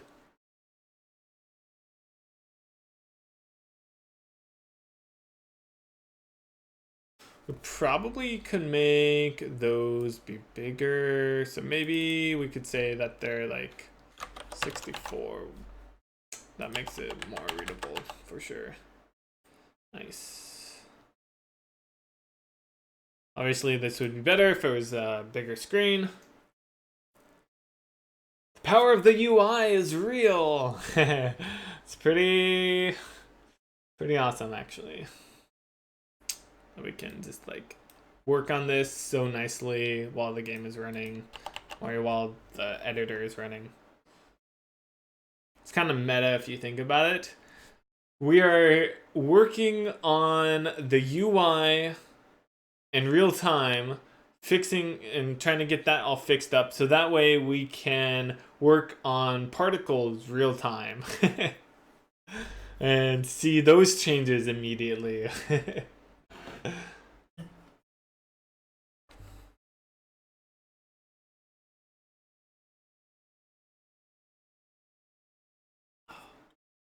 Okay, so let's add in a few more things here. So we have the amount. I think we're now going to add in. So this is what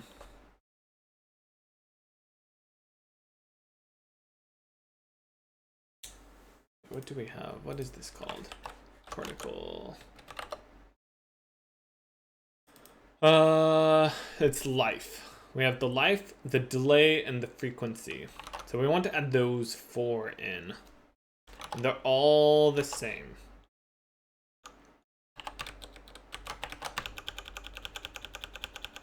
Yeah, there has to be a better way to go about doing this.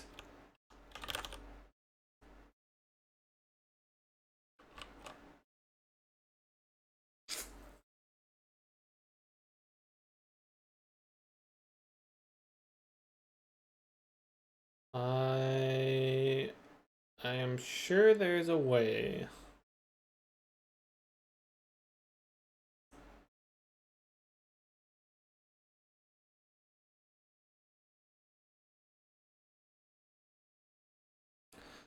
So all the variable names we don't really care about. It would just be this stuff, like the label. We could do a string format for that. I wonder if there's a Lua up, like string upper or something like that. Let's look at the string format again. String library. What do they have in here? String library.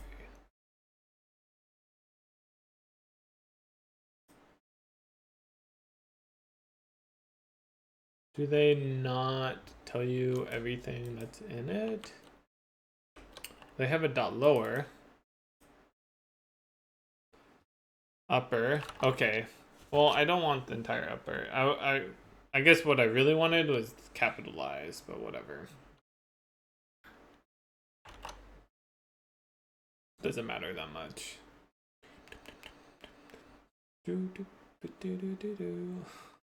Amount.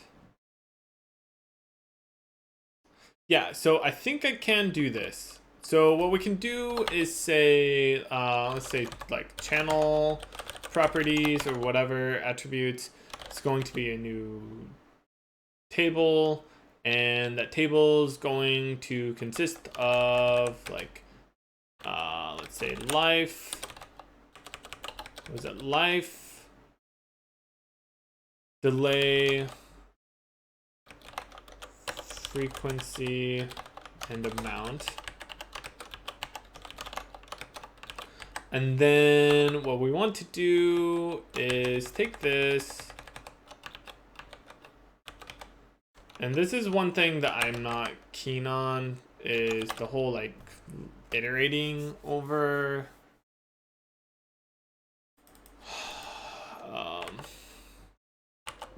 over a table.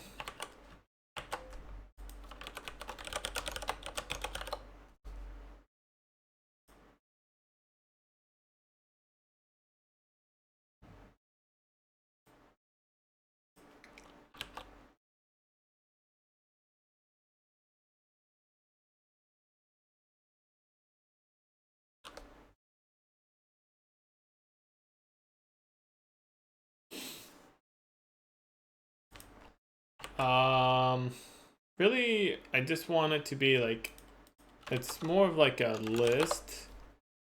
I know a list is just a table, right? So, okay, there we go.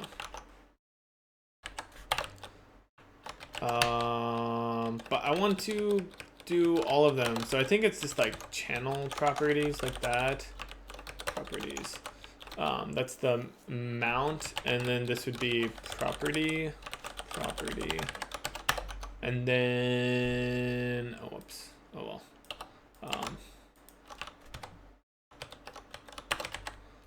What we're gonna do, so this is just going to be like the group, so we'll rename that the group. And then there's this min amount, that's just going to be really just the min value, min element. This is the max element. And then we have, so wait. Names is equal to, oh, right.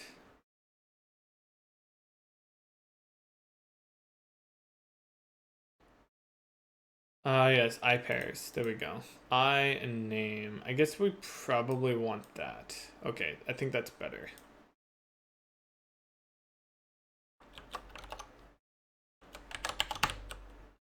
For I, and so this will be property. This will be channel properties. Need to do. Okay, and so then this can just be property.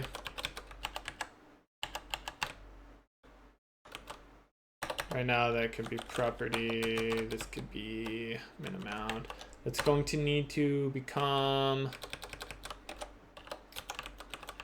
string format property. That's property. I have property and attribute kind of flipped around right now. I guess I'll change that. Property. And then this will be the same as what we have up here with the string format. Format. Max %s property. All right, so how many amounts do we have left? I think it's just these two, which is to say, hey, this is property now.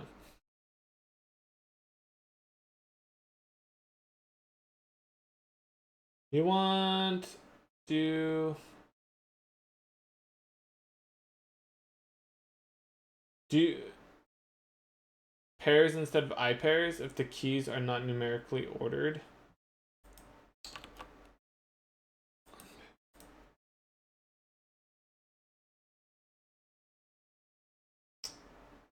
KV.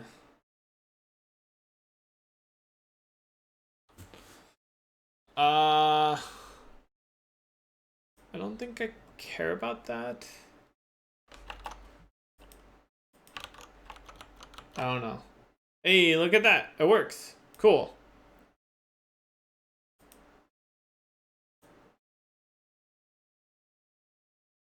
So let's see here. What could we do to...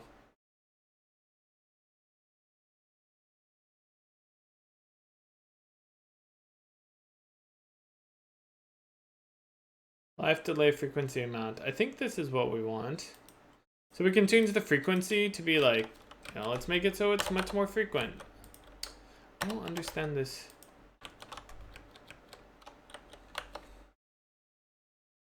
So now it's just spewing them out. Whee!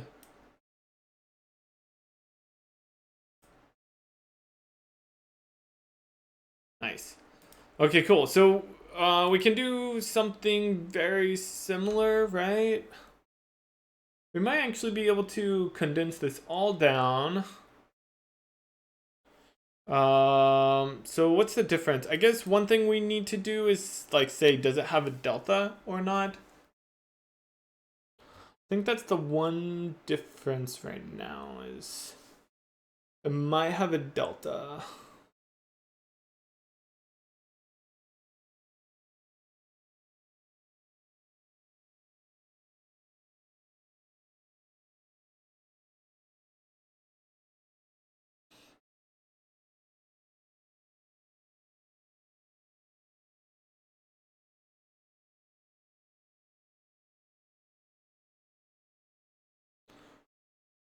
Is there a way to check to see? I mean, there should be, right?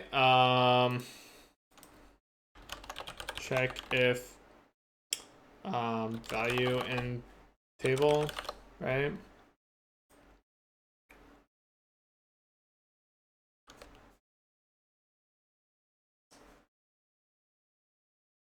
Set contains. I wonder if Soul has something like that. Soul object contains has property. I don't know.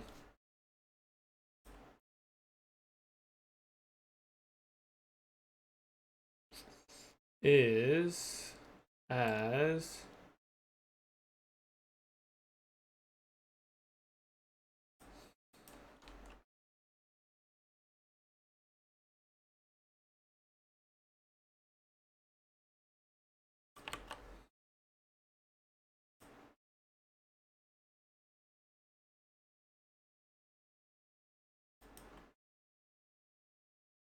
Hey Tara, what's up?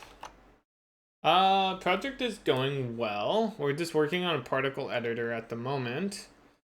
I was trying to clean up this code a little bit. Yeah, right now what I was kind of thinking we could do is, maybe say if the channel contains, what would it be? It's like if it's this with the string format, it would be the property, or I guess it'd be like this, right? If it contains this, so it's not equal to nil, then we would want to add it in, right? I think that's what we want. And so then this would become the scale delta is really just the delta, or the delta property, or delta element. Scale delta, which is going to be that. Scale delta.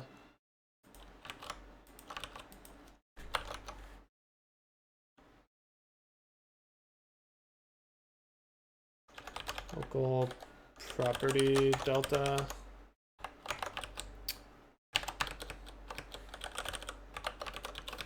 That's used in like several places. We use it right here. We would use it right here, and we would use it right here.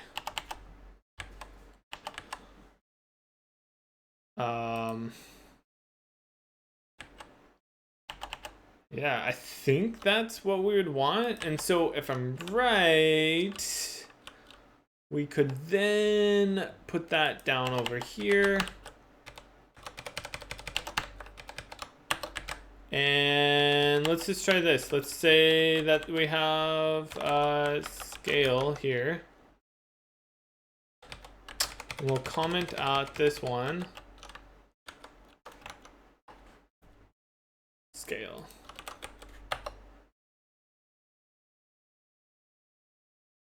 Seems to be working.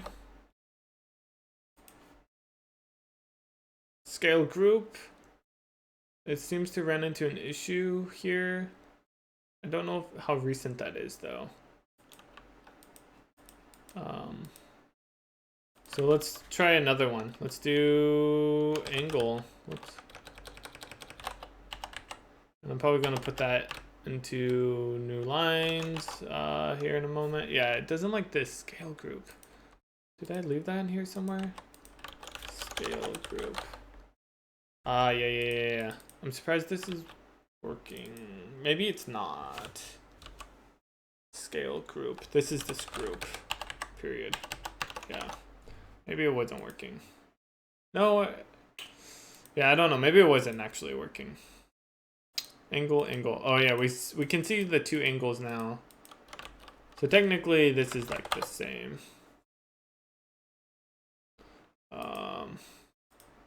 Yeah. Cool. I think that's working nicely.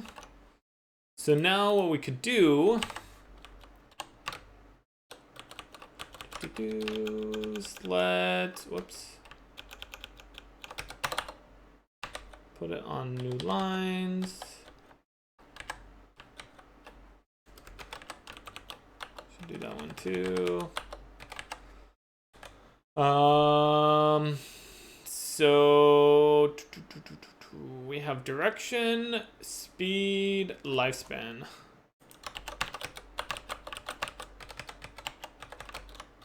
Direction, speed, lifespan. And then we should be able to just delete all of that. Oh no! What happened? Relative area. Oh, you know what? I know exactly what the problem is. Oh, I shouldn't have closed. The problem is that this add relative, it didn't like it because we don't have anything yet. So if we were to do this, and have the lifespan group, and then just comment that out. It should work. What is this programming language? We are using, yeah, so there's our lifespan, yep. We are using C++ and Lua here. You want to check if the Lua table has a value on the Lua side? Yes. I think what I'm doing is fine. Yeah, sorry, I replied pretty late to that. Yeah, you can find out more here. And here. All right, so there is a problem. I think it's just a problem with this code, I believe. Technically, what we want is top left, which is what we have over in here, I think. Let me look at this. So there's an add relative, right? Add relative, which, why is that? We'll leave it alone for right now. Let me fix those. Which takes a relative alignment. Here we go. Padding, and then relative alignment. And so what I want to do for right now is just say padding new is empty, and then say that the relative alignment is top left. So what this says is, wait, is that right? Relative alignment. Oh, maybe I got this flipped around. Relative alignment. Okay, maybe it's supposed to be bottom left, and then this is top left.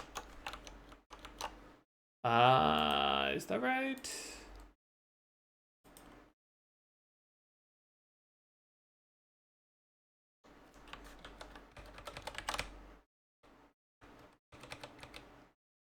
Let's see.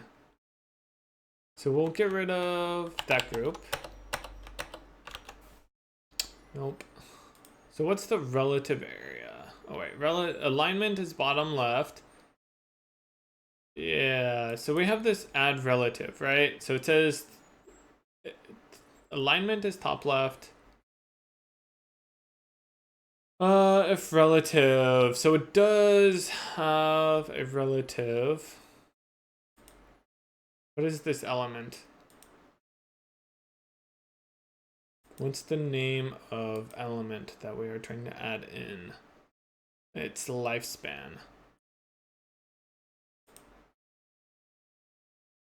Wait, what's the relative element then? I don't think it should have anything, right?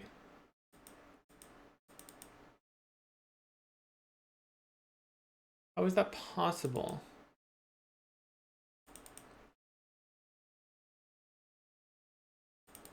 Where do we set relative?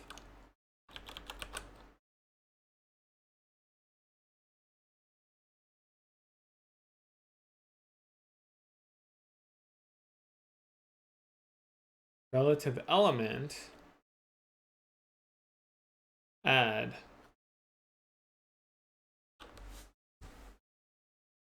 So did it call?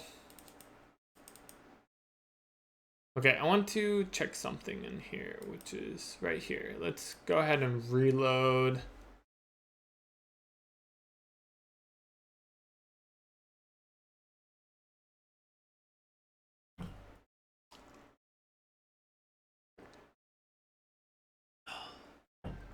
Okay. So what is this element?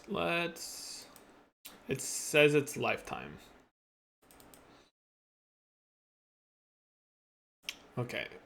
So this is the label. The label, sure. Okay, and what is this? This is... What is the name of this? I missed it. Where is it at? ID. Here we go.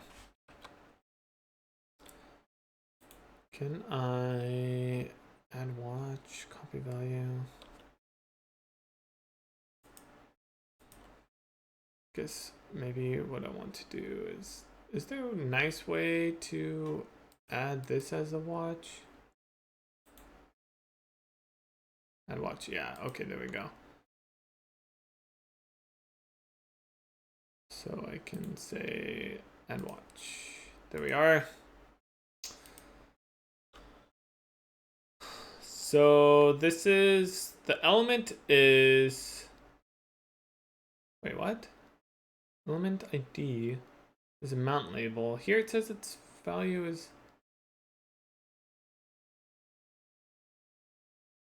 I'm confused now. This is lifespan. This says the ID is a mount label. Okay. Wait, am I messing something up? Oh, right there. That's, I mean,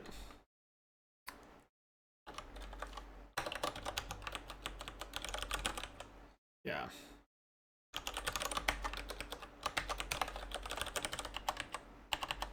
Okay.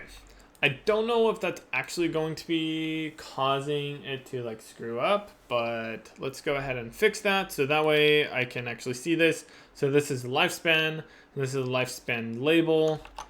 And so lifespan, I believe, is the group.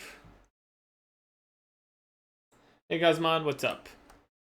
So we're saying, yeah, so this looks fine. We add the min life, we add the max life.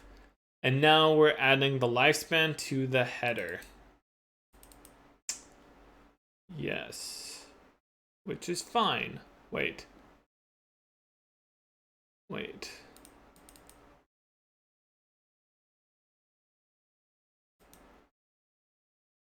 Oh, am I not setting relative? Oh my gosh. Okay. I found the bug.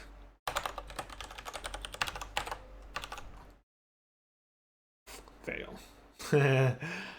Doing that is important.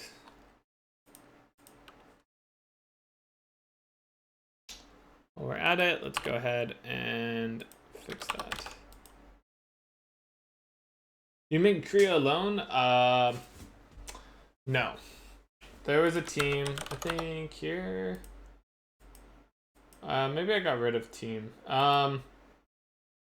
Basically, there was multiple people that helped. My wife did most of the artwork.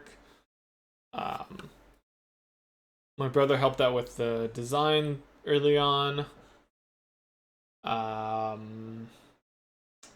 Had a composer do the audio. So I definitely did not develop Kriya by myself.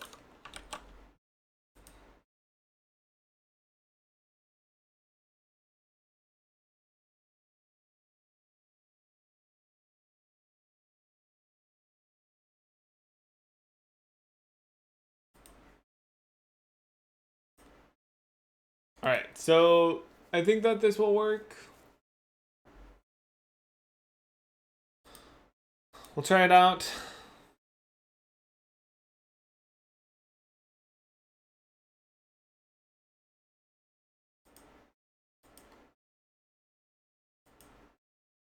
You develop only the engine? I mean, I did the engine for Kriya. I did the engine. I did a lot of the design. I helped out with the design. Like, it was kind of like 50-50 split on the design, kind of, early on. And then after, like, 1.0, I did all of the design for Kriya. And there's a lot of redesigning happening. And then I did a lot of the other stuff, like content creation,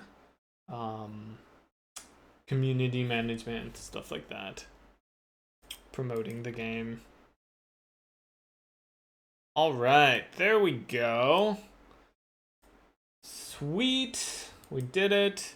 So now,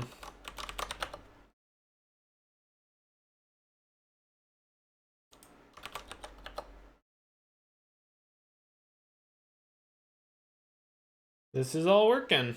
Excellent.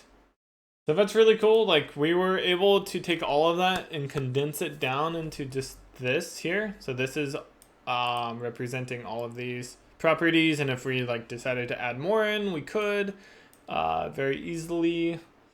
I think that captures or like covers almost all of them.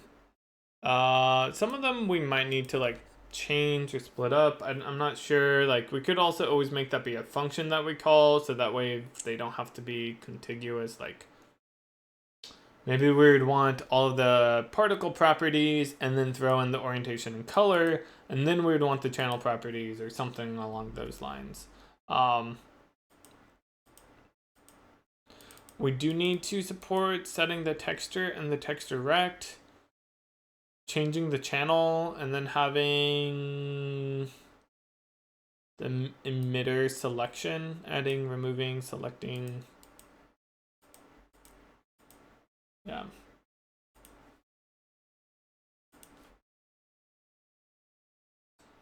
Very cool though. I wonder if there's an easy way. Lua capitalize string.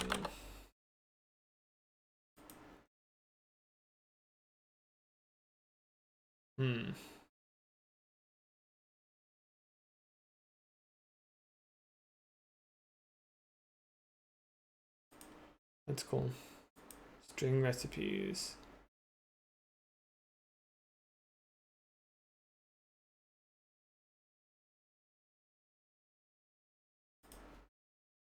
Cool. So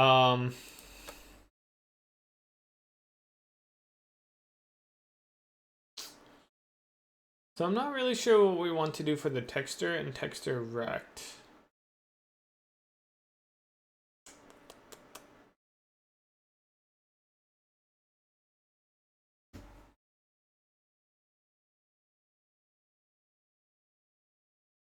Like, how do you select that?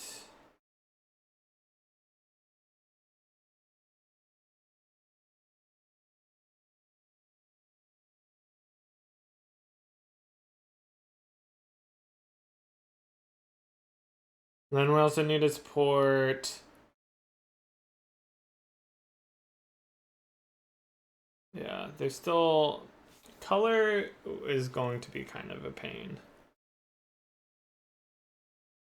I guess it's really just RGB.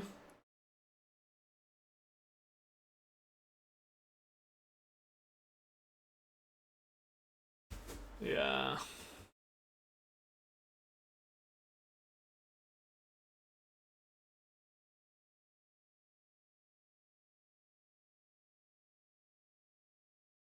Just thinking about this.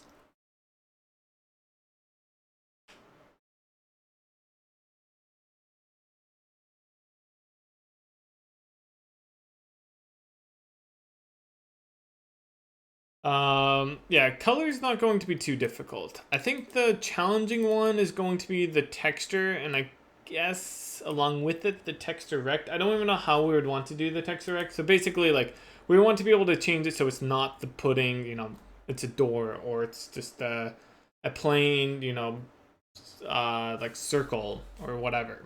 Or it's a square particle, you know, whatever. We want to support lots of different textures, or being able to select the texture. I don't know how we want to do that. Like, we can't just say like, oh, select a file. Like, I mean, we can, but we'd have to add in support for file selection. We don't have that in the UI at the moment. Any way to select a file? I'm thinking probably the easiest is to just have it so you can type in the text, kind of like what we have over in the prefab file. So if we look at any prefab file, oh, right now it's automatic, right? Yeah, I forgot about that. So it would be like door particle dot prefab or dot png. So you could just type this into the texture and it would like try to load it and make sure it works. I guess we can try that really fast, huh? Like, that's not hard to do. So what would that be? It would be kind of like this.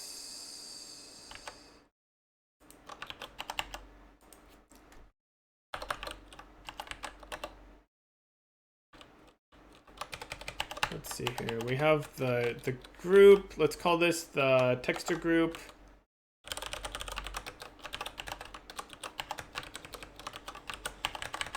And then we need to say header, add relative, our texture group, and it's going to have all the exact same stuff here. So let's just copy that.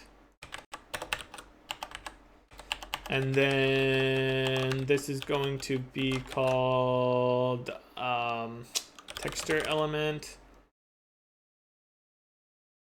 That's our label. We just add that in. The label will be texture. Oh, that's the name of it, right? Texture label. And then the property, maybe we just default it to empty string. And if you want to change it, you can. And we can make it, oh, that's 80, right? For this, we probably want to have it so that the texture element is longer. So what I'm thinking we'll want to do is go into here and say, how would we do that? Edit label.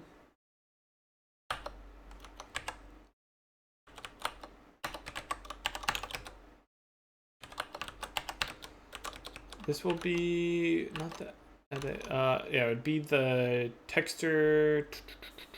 What are we gonna call it? It's gonna be called texture.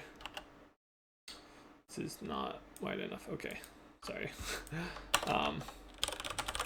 Texture path, I guess. Texture path. And let's make it be like 128. And I think property. Oh, this is actually going to be interesting. So, okay, for this, that text, we're gonna have it be empty by default, so that can remain. And then we'll have the handle change texture. That needs to be specific to this.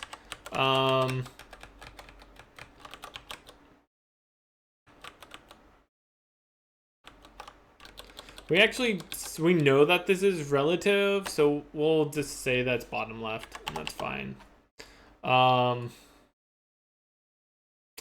Yes. And so now we're going to add in this new function. It's going to be called handle change texture as the view, model, and the element.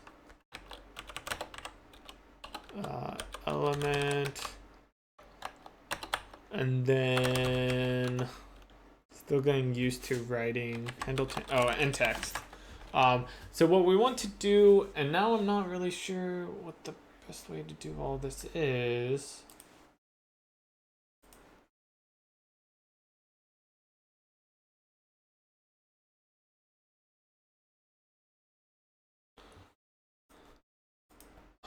Let's look at particle.h. Yeah, we have the texture. So this is a resource handle. So the question is, how can we make sure that this works?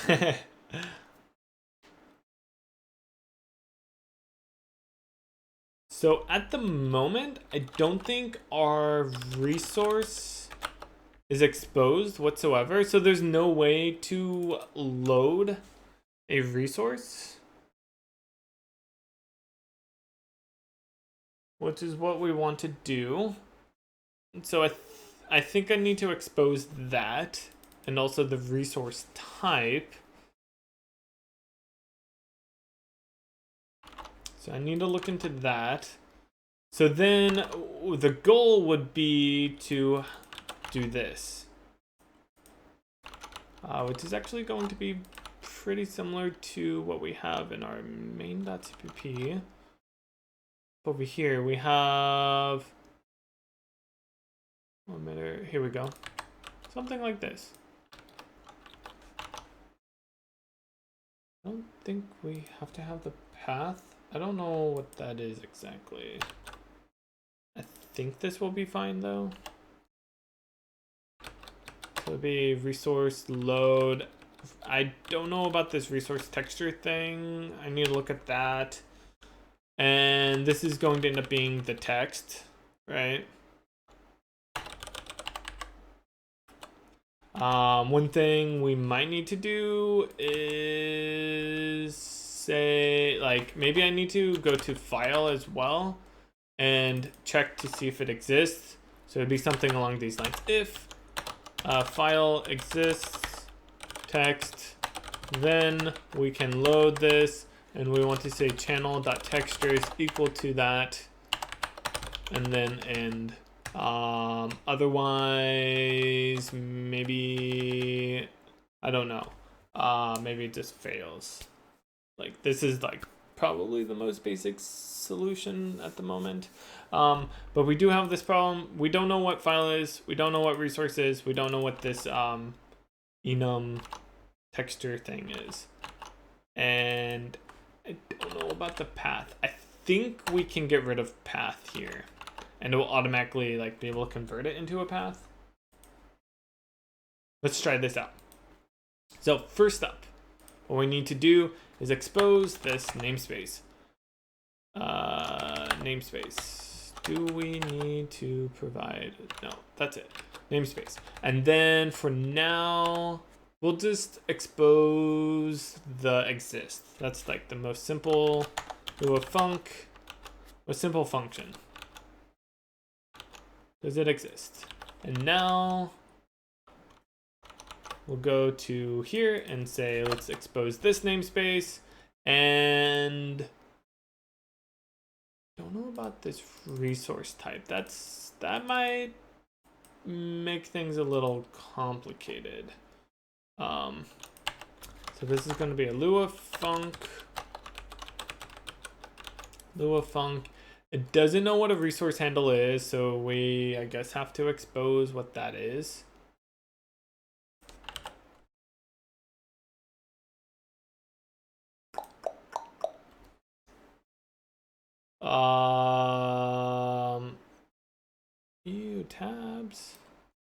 Tabs. Andrew. Let's untabify.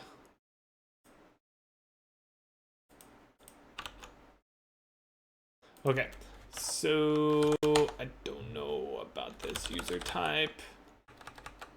No constructor. I think that's all we need to do, really.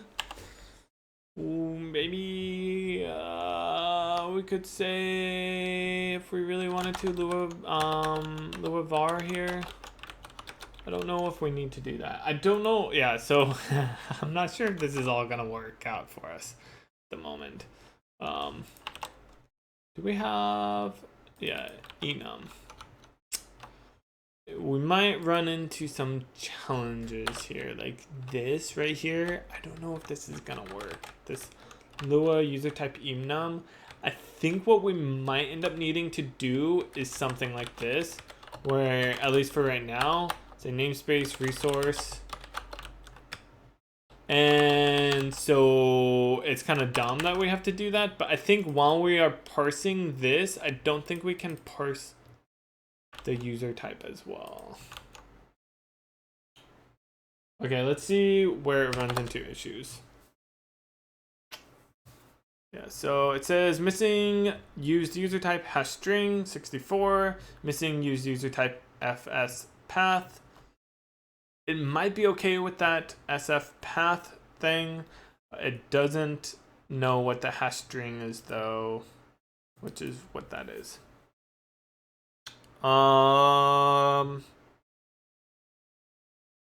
For now, we could just get rid of that.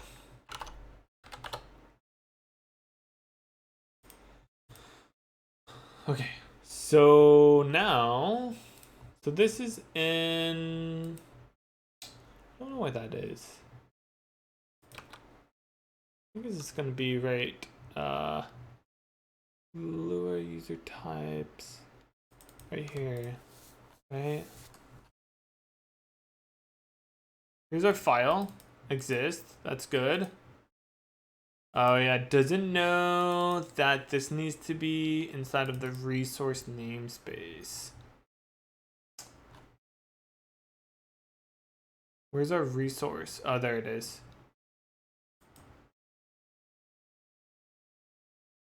So this technically is supposed to be resource.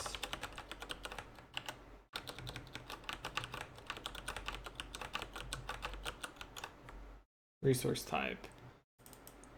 Like, I could, I guess, just get rid of that. Like, take it out and put it inside of the seed namespace. Like, does it really need to be in there? I don't know. Like, it's resource type. If it was just like resource in the namespace resource and it was called type, then I could see, you know, obviously it needs to be. Oh, this is overloaded, right? Okay, so we need to. So like, what I'm thinking is maybe we could just do that.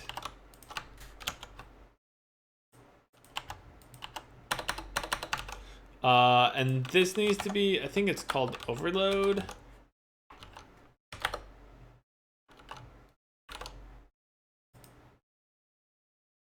It didn't seem to work properly.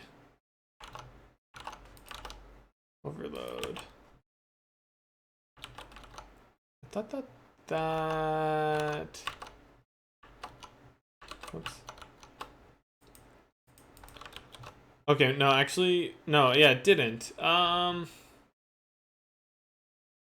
Maybe it doesn't work for those. Maybe I don't support that.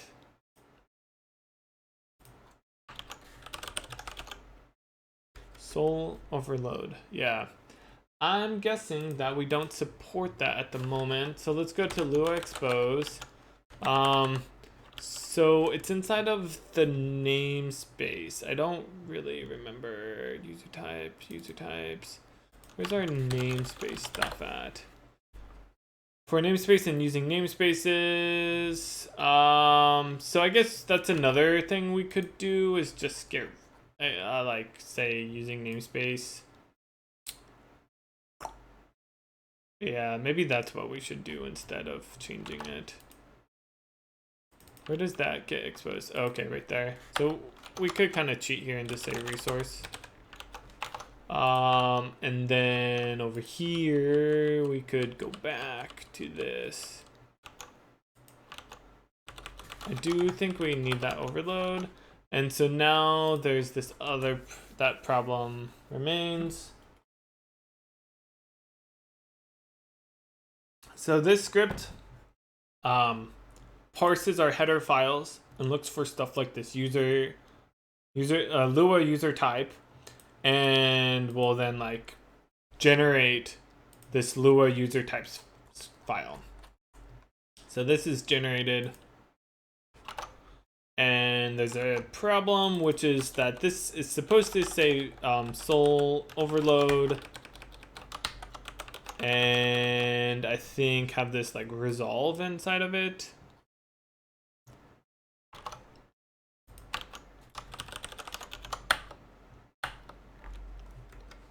Func overloaded. So let me look at that.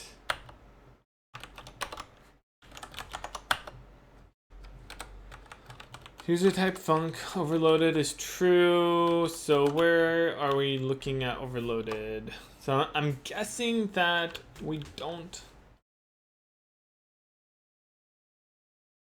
User types.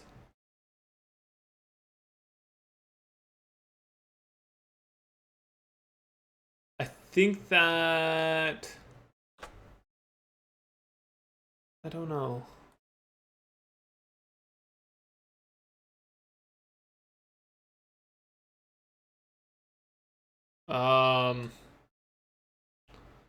Where do we set up our namespace stuff? Okay, let me look at that. I kind of forget how this is all working. So we have namespace, parse Lua user type. Okay.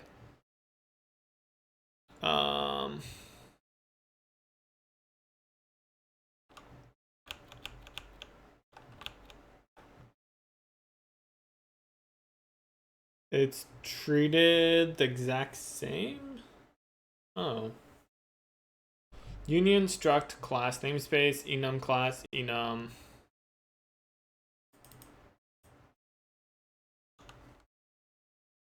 Okay. it looks like it should work.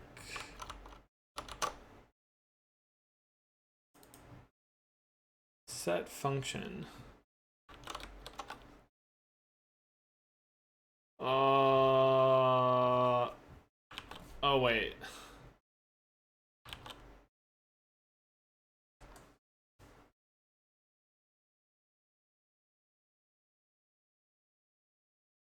Oh, never mind. I see. Set function. Ah, here we go. Right here. Or func overloaded. That's what I was looking for. That line right there. So now it should be overloaded. Yay, we did it. Perfect. Yeah, so I was just missing that little change. This script is not good. It's like, it's kind of hacked together, and then after doing all of this, I discovered that there's a much more efficient way to do all of it, rather than parsing. Like, you can basically like have the compiler kind of get all of the symbol or like all the information for you, and then you can use that instead of like parsing it. I don't know. I haven't actually done that, so I don't know all the exact details, but that's my understanding. But I was done with it, so. Is that Lua code that generates C++ serialization code? It's Python code that generates C++ to Lua code. Yeah. Pretty cool, huh? So yeah, it's a Python script that parses our C++ header files and generates C++ source files that expose our C++ engine to Lua. So that way we can interface our C++ to our C++ engine to Lua. So we can, do stuff inside of scripts like this. So basically like this, exposing the resource.load makes it so we can do this resource load here. That sounds very complicated, yes. It is. I mean, there's better ways to go about doing it, like than the Python script, but the whole generating the source files is actually really awesome. Because, so like, just the changing the script would be probably for the best. Doing something else, I don't know if the other solution is actually that much simpler, but it would be, I think, easier to extend overall. But generating this is very nice. Generating these scripts, or sorry, the source files, because I can very easily, like right now I just said, oh, Lua user type namespace, Lua func overload, and now we're providing exactly this in that namespace, this function, which is the reason why that's so nice is because let's say that I wanted to get rid of this function. Hey, now I can just delete this one line and it gets rid of it on both the Lua and the Python side. The C++ and Lua side. Sorry, not Python. And so that way they're kind of in sync, and I just have to rerun the script again. So yeah, it helps with keeping things, like everything in one place, and I can very easily just expose things if I want.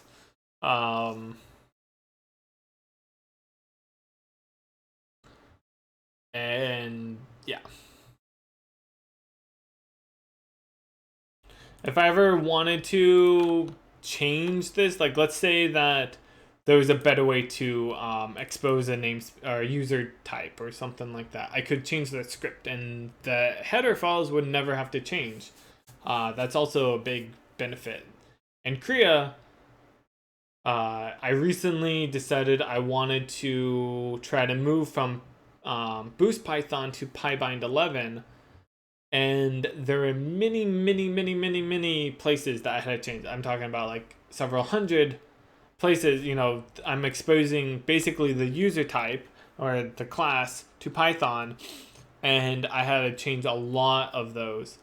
If I was generating, or if I was using a script that generated the exactly what I was wanting to be exposed, it would have been just changing that script. That's it.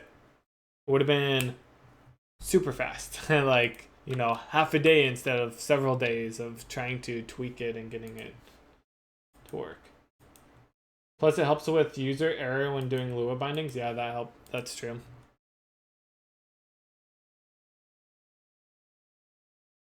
Okay, so let's see here. I forget how. You just have to rerun the script and it generates everything and then you're done. Yep. Yeah, so like I changed, oops, sorry. I changed this stuff. So where was it at? Here. I added in this. For resource.h, I added in the resource type and the resource namespace, and I just ran the script, and it, you know, right now it parses through all the header files and then outputs the, you know, this file along with some other ones. Here's the resource handle. And it's also doing a few other things, like it's tracking if I'm missing anything. So like if I don't have the resource handle, it would tell me, hey, you're missing the resource handle user type. I don't know how to properly handle that. Here, this is actually complaining about the path because it doesn't know what the path is. It's saying, hey, this is where it's defined, or you're using it in resource.h. So if we go to resource.h, line 56, we can see we're using path here, and then it says that that's defined. Path is defined in file.h22. Really? File.h22. Oh, sorry. That's where it's being used here as well. That's what it's talking about. So it's being used in those two places, the path. Sorry.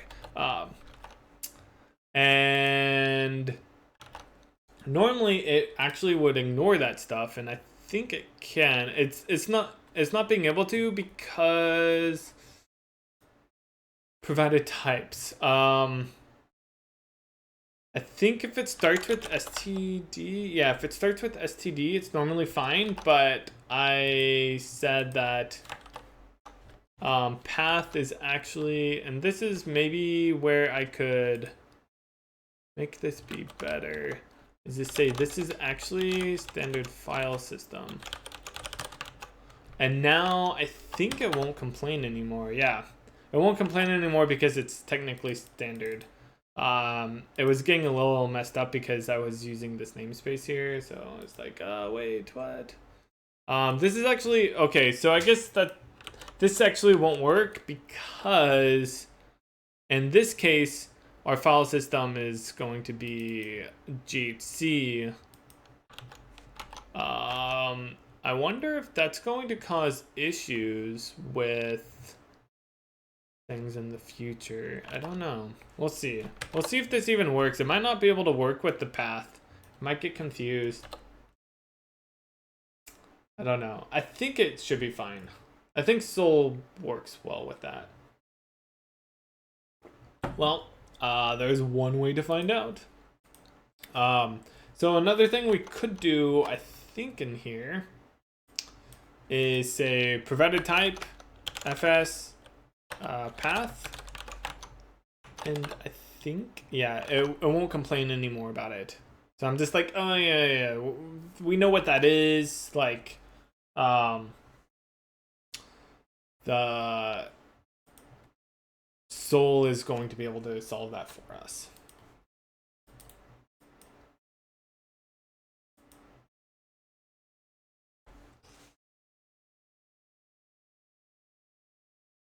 So we right now automatically have everything in a standard be solved. I don't. So yeah, this is probably going to be an issue. If we look at Soul docs, where is that code at? Somewhere in here.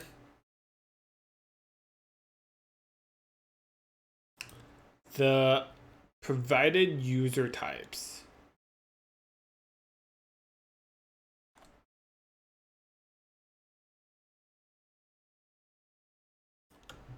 Soul vector. Whoops. Soul 3, Lua, Soul 2 vector. Let's containers. I don't know. Maybe I'm thinking of. Yeah, it's probably I'm thinking of PyBind 11. There's a list of all of the things that it provides for us, like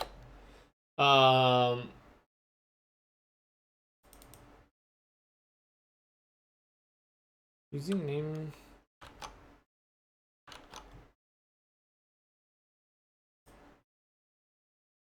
Why is it not including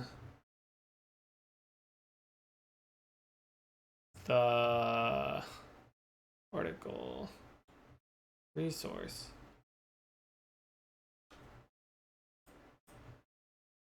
Just notice you're using Visual Studio 2019. Is it worth it, you think? Well, I'm using the community version, so it's free. Seems good to me. I don't know what you're using, so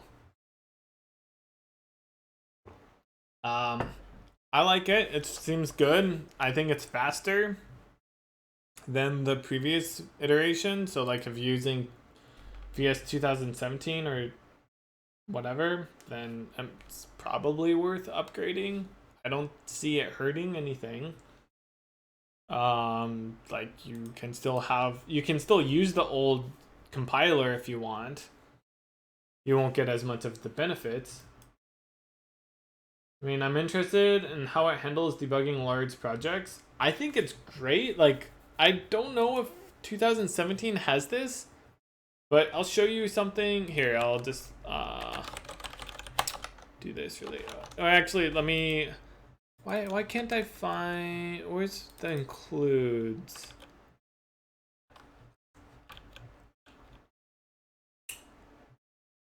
Why is it not including this here? Go away. Hold up one moment. Let me figure out what's going on with this include. This includer output. Include. Why is it not including forward? It should include resource. Here we go. And includes. Wait, is that what this is up here? Includes file path, using files. Using files. Okay. Yeah, that's all good.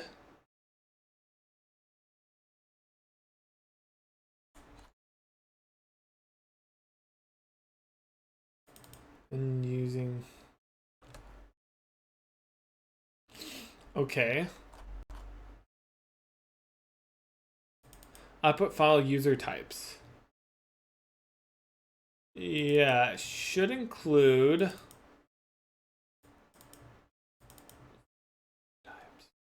Oh, maybe we're not adding it.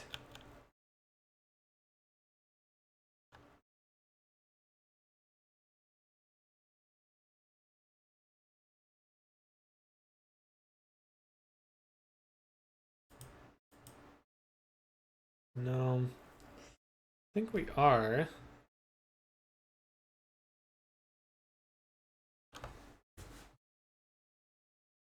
Must be.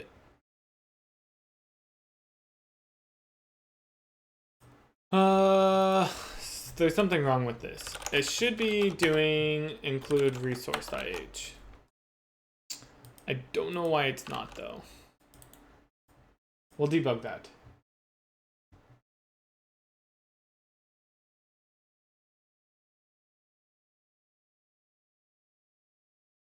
I don't know if VS 2019 is actually 64-bit or not. I mean, we can look.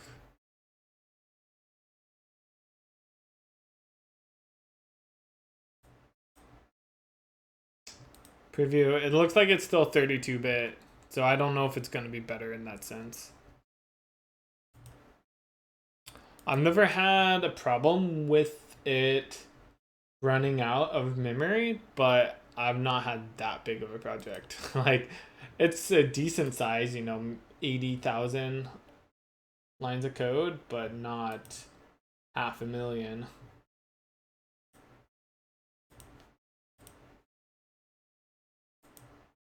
By the way, welcome everyone who's joined. Thank you for being interested in what I'm working on. For anyone that's newer to the channel, my name is Jason and I am working on this project called projectDIG. It's a 2D multiplayer automation survival sandbox game. Lots of genres. Basically what it will end up looking like is think Terraria, side view, perspective, you know, platformer type of game with automation mechanics, kind of like from Factorio. So you have conveyor belts, but the big twist with this is that the items will have physics. So you can do things like have pistons moving items or fans or item launchers, you know, so items can like fall down holes or be launched up into the sky or whatever, be passed around in lots more interesting ways. And so you're trying to get resources from, you know, their origin to the factory or whatever that you have built, and then process those resources. And you are a robot kind of stranded on this planet that you were sent to investigate and trying to survive there. So yeah, that's what the project is. I'm trying to stream all of the development here on Twitch and upload all the VODs to YouTube. So if you're not following here or you're not subscribed to the YouTube channel, you should definitely consider doing that if you're enjoying this.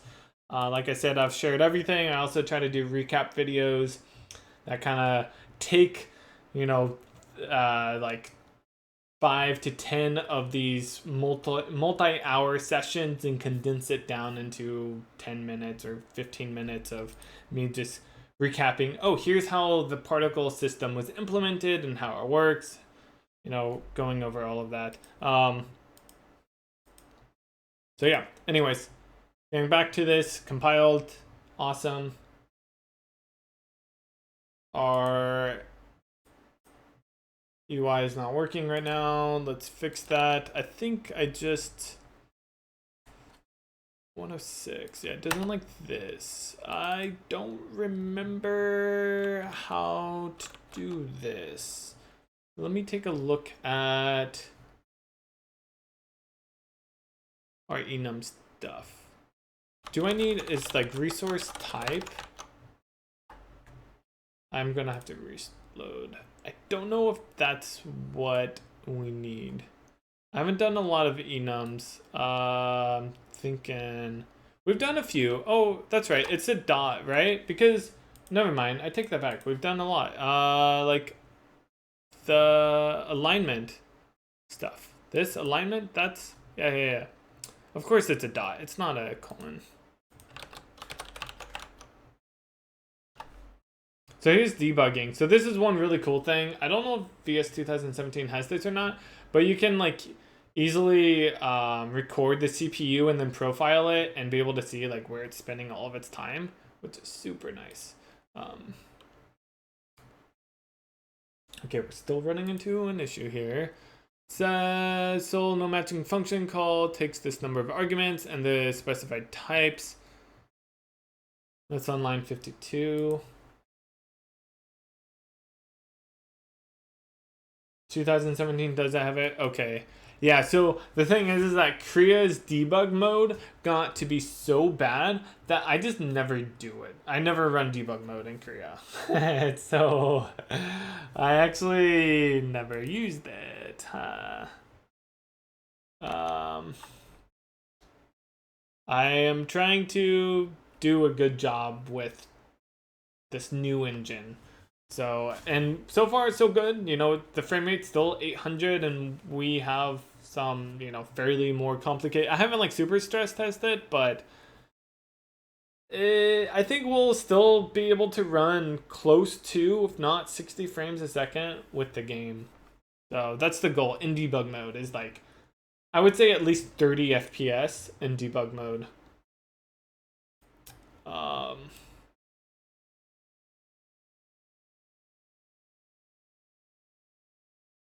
952.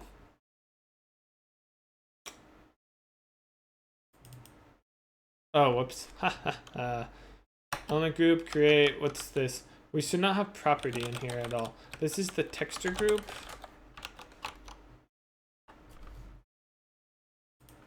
Yeah, it's like, I don't know what this property thing is that you're talking about, but...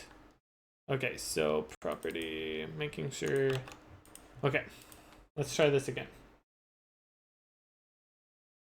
Hey, there we go. I don't know why it's not showing texture down here. Let's fix that.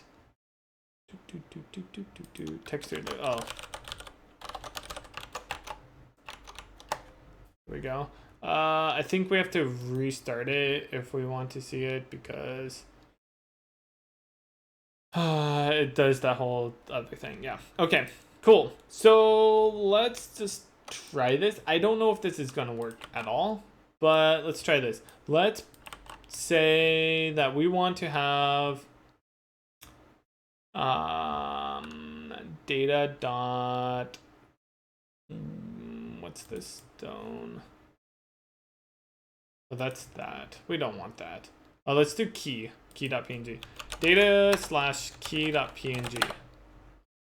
Oh. It's capped at 10. Dang it. Okay. So, well, we can see we successfully got it to be longer there, so that's awesome. I wasn't sure if that would work or not, but it does. Let's make this be even longer.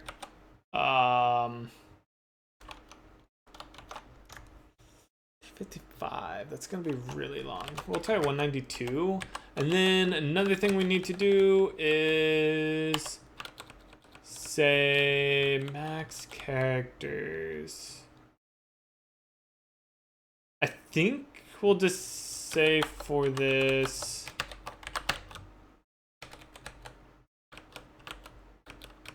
that will support, like, you know, 128 or something. So now I think we should, yeah.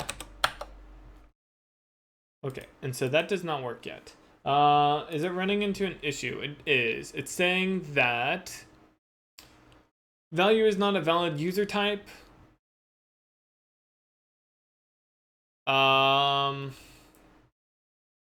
It might be that it doesn't like this. Bool const class std string. Yeah, or file system path. Let me look at this sol3 file path, file system path or something.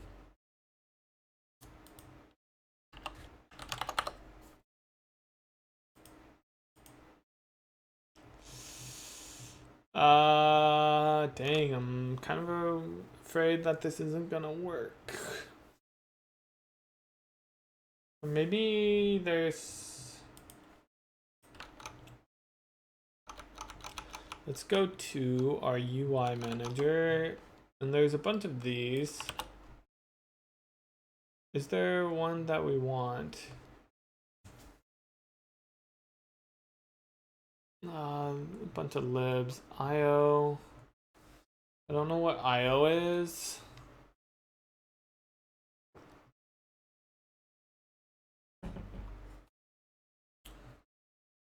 Library for handling UTF-8. That's cool.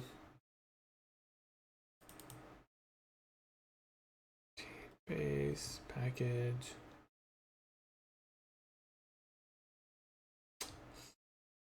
Hmm.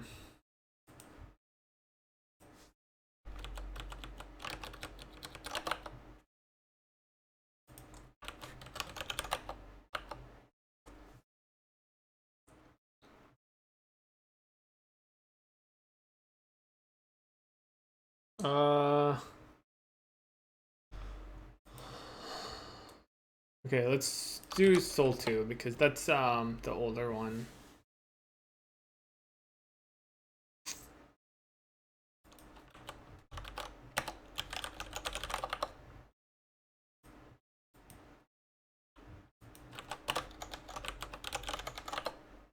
It might be that they don't support it because file system path is C++ 17.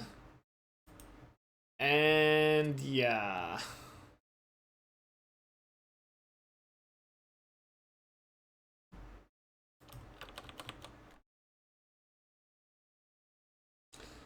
Maybe I need to provide a way to...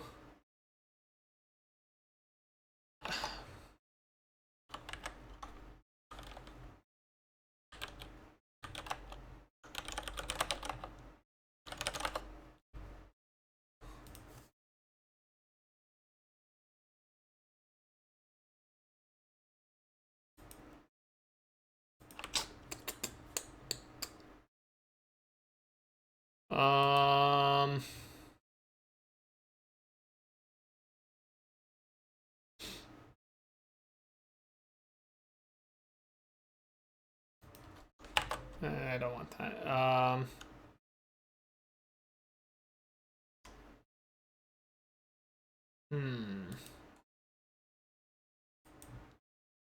I am sure that there is a good way to do this. I just don't know how yet. So like the easy way to do it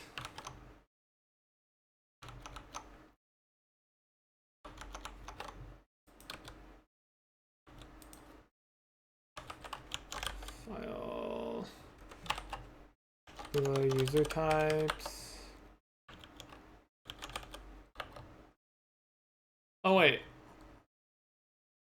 Oh, I see what's happening. Okay.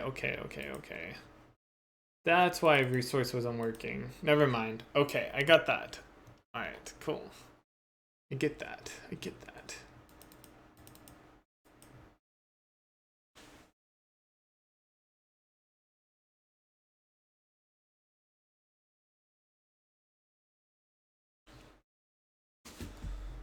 So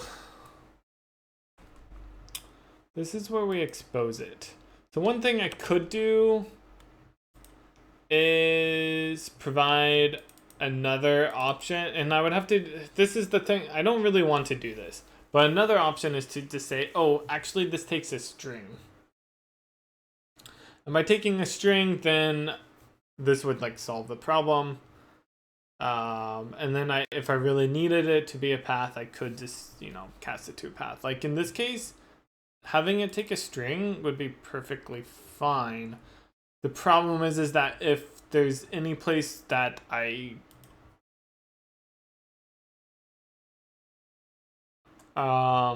pass in the path, then I would have to like convert it into a string, and that's messy, like on the C++ side.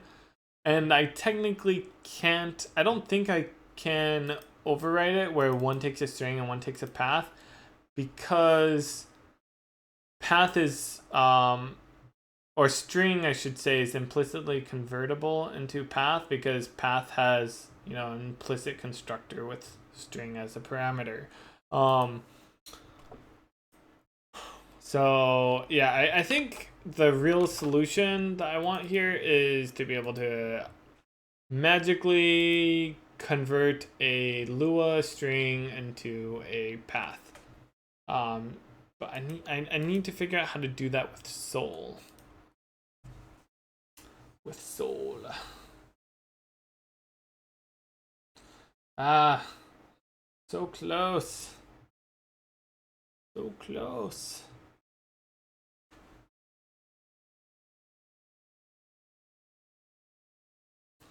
Okay, so here is a cheat way, because I don't know how to do that, and I kind of want to stop the stream soon.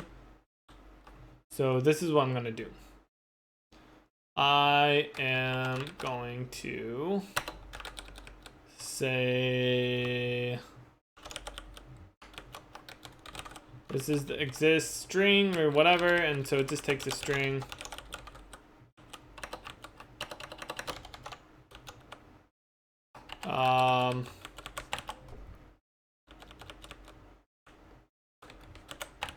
And then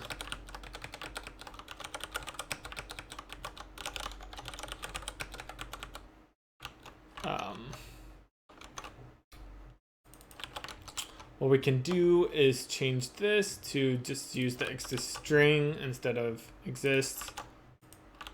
So hack that, and then we have our resource, which we'll say uses the string version. So this one I think might be okay.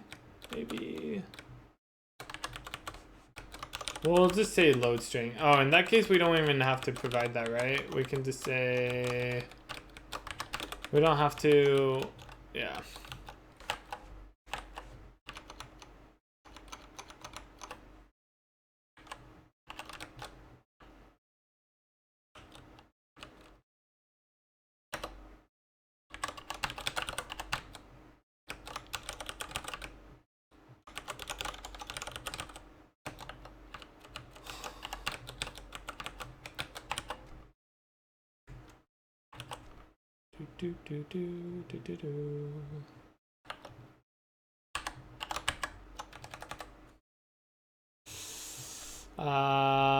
So yeah, same deal pretty much. String.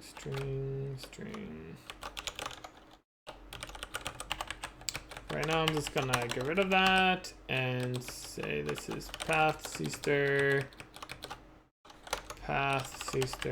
done. All right, let's go ahead and recompile that.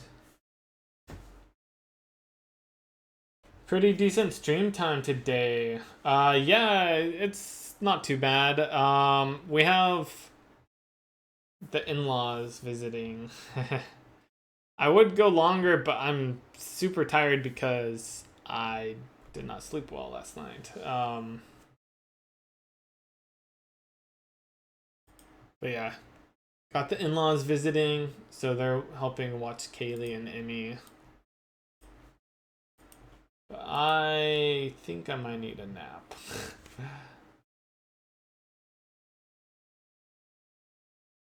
Making good progress though.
As far as like, well, we need to figure out that whole path thing to get this to be proper.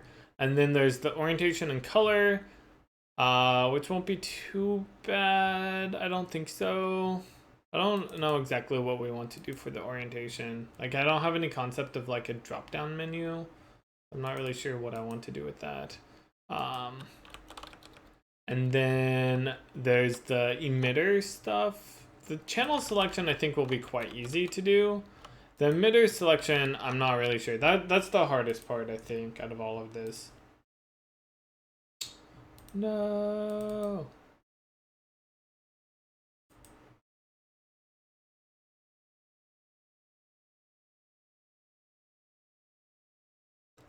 Unresolved external symbol. Oh, whoops. I need to call this load string. I'm surprised it didn't. Oh, it's this. And yeah, never mind. That makes sense. Okay. All right, that should fix it.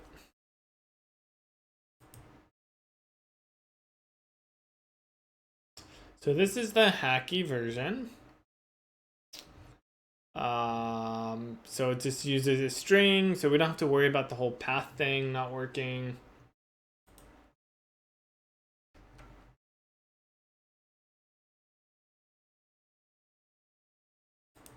So let's see, we'll say data slash key.png.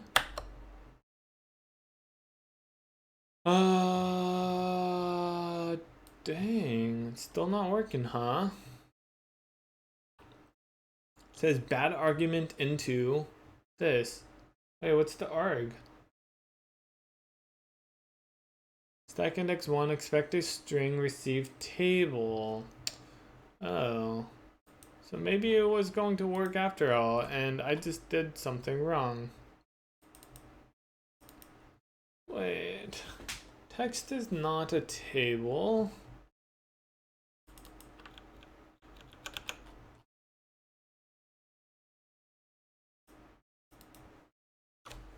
View model element. Text. And I'll change texture. Text submit.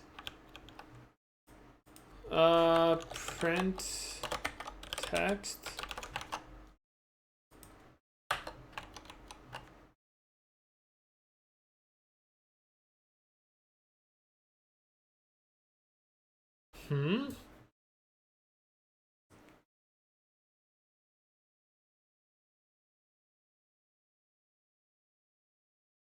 It said, that's what it says right here.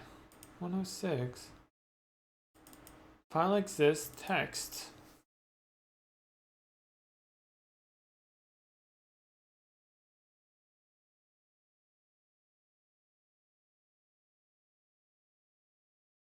Why would it say that that's a...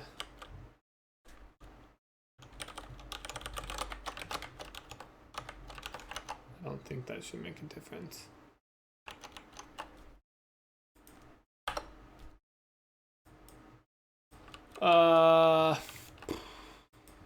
I don't think that's a table. I don't get that.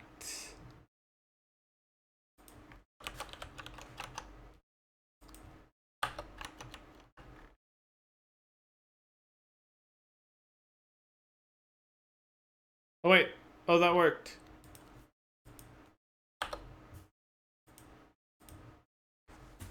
Okay. So this was wrong. This needs to be a dot. Okay.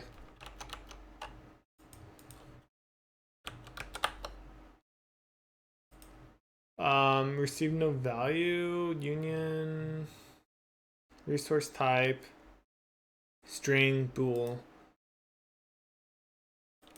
Oh. What's the last value? I think I just want to say false.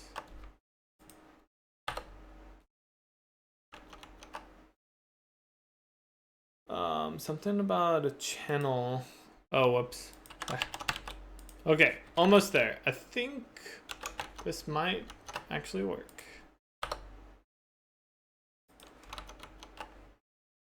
New index. Cannot set new index into this object.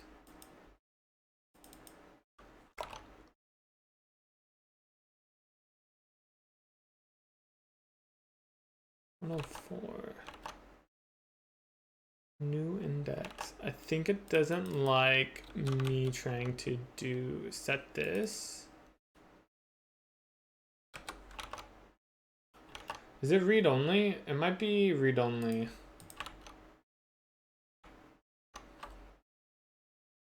Oh, I didn't expose it. Whoops.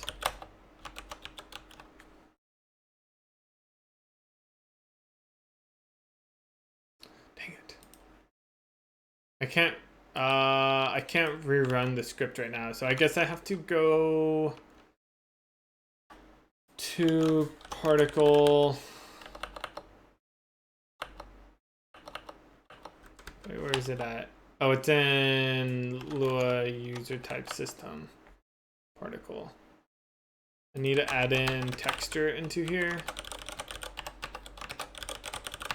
That's the problem.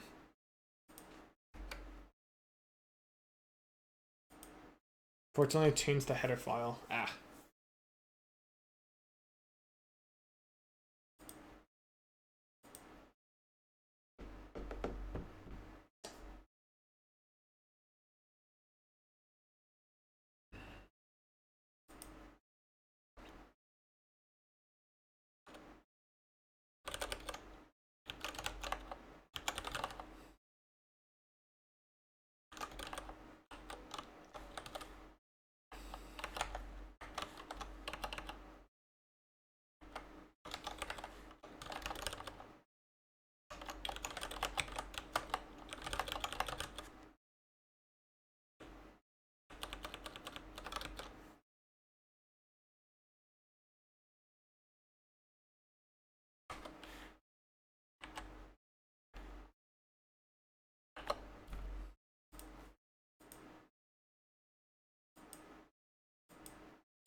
Okay. Data key.png. Hey, we did it! Nice. Awesome. It's working. You get a key and you get a key.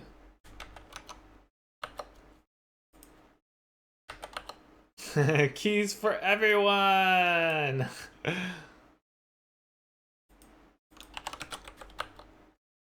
I need to try to fix that. Wee.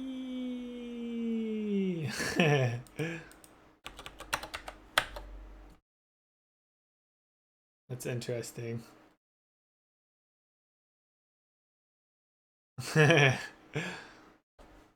Nice. Very cool.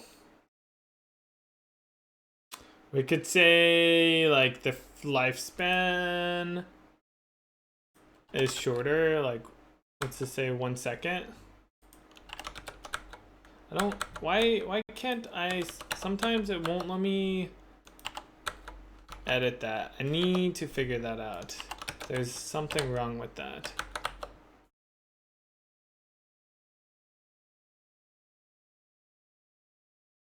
It should just do 1.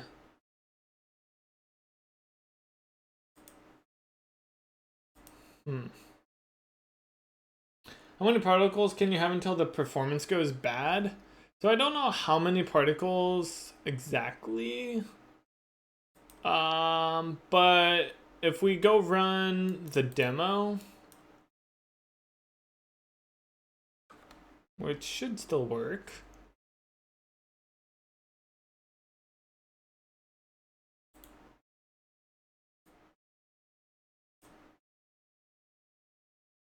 We can see. I need to get rid of that. Yeah. Oops. Okay. So I can hold down P. Oh wait. Hold up. Let's wait. So we're running a. This is. I wonder if the UI is really slowing it down that much. Must be. So we're at like 300 right now. If I hold down P, then it will keep creating particles. So we can see what that looks like. I don't know how many particles there are on screen right now, but you can see there's a lot. Each particle emitter has probably like 30 or 40, and you can see there's one entity per particle emitter. So we probably have like, I don't know how many do, 2, 3, 4. We probably have about 8 per one, so that's probably like 1600 particles going on right there. It definitely drops in frame rate.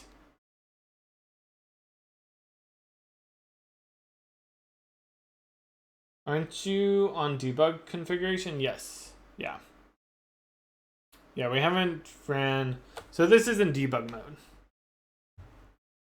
It'd be much faster in release mode. But it's doing okay. I haven't stress tested yet. We can mess with that later. I'm sure we can get well over 10,000 particles on screen. It should be fine. It should be good. It should be good. But yeah, so I think this is a good stopping point. We got the texture. There's still like some more work to be done. Maybe we'll try to spend like one more day on it and then move on. So there's like the channel selection, the emitter selection, like being able to just save and load emitters. That's like necessary in order for this to all even work really. So I guess we should probably do that.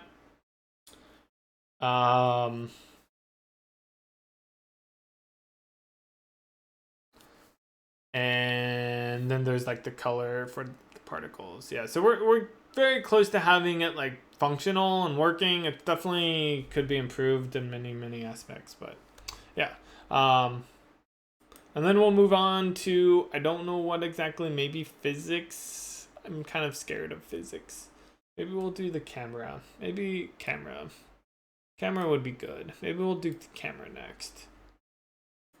We already kind of started to work on that. That should be an easy one. Just being able to move the camera around.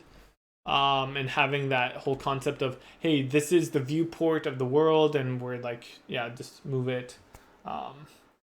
Maybe support a few things with it. I'm not sure. It should be pretty simple overall. Just the camera concept. Just like, this is the viewport. This is the things that you can see. We'll see. Maybe we'll add in some functions to like, help with that. Like, oh, attach the camera to this entity. That could be a useful thing. And so as the entity moves, the camera moves along with it. Something like that. So yeah, anyways, thank you guys for joining. I appreciate it. I hope you all have a good rest of your day.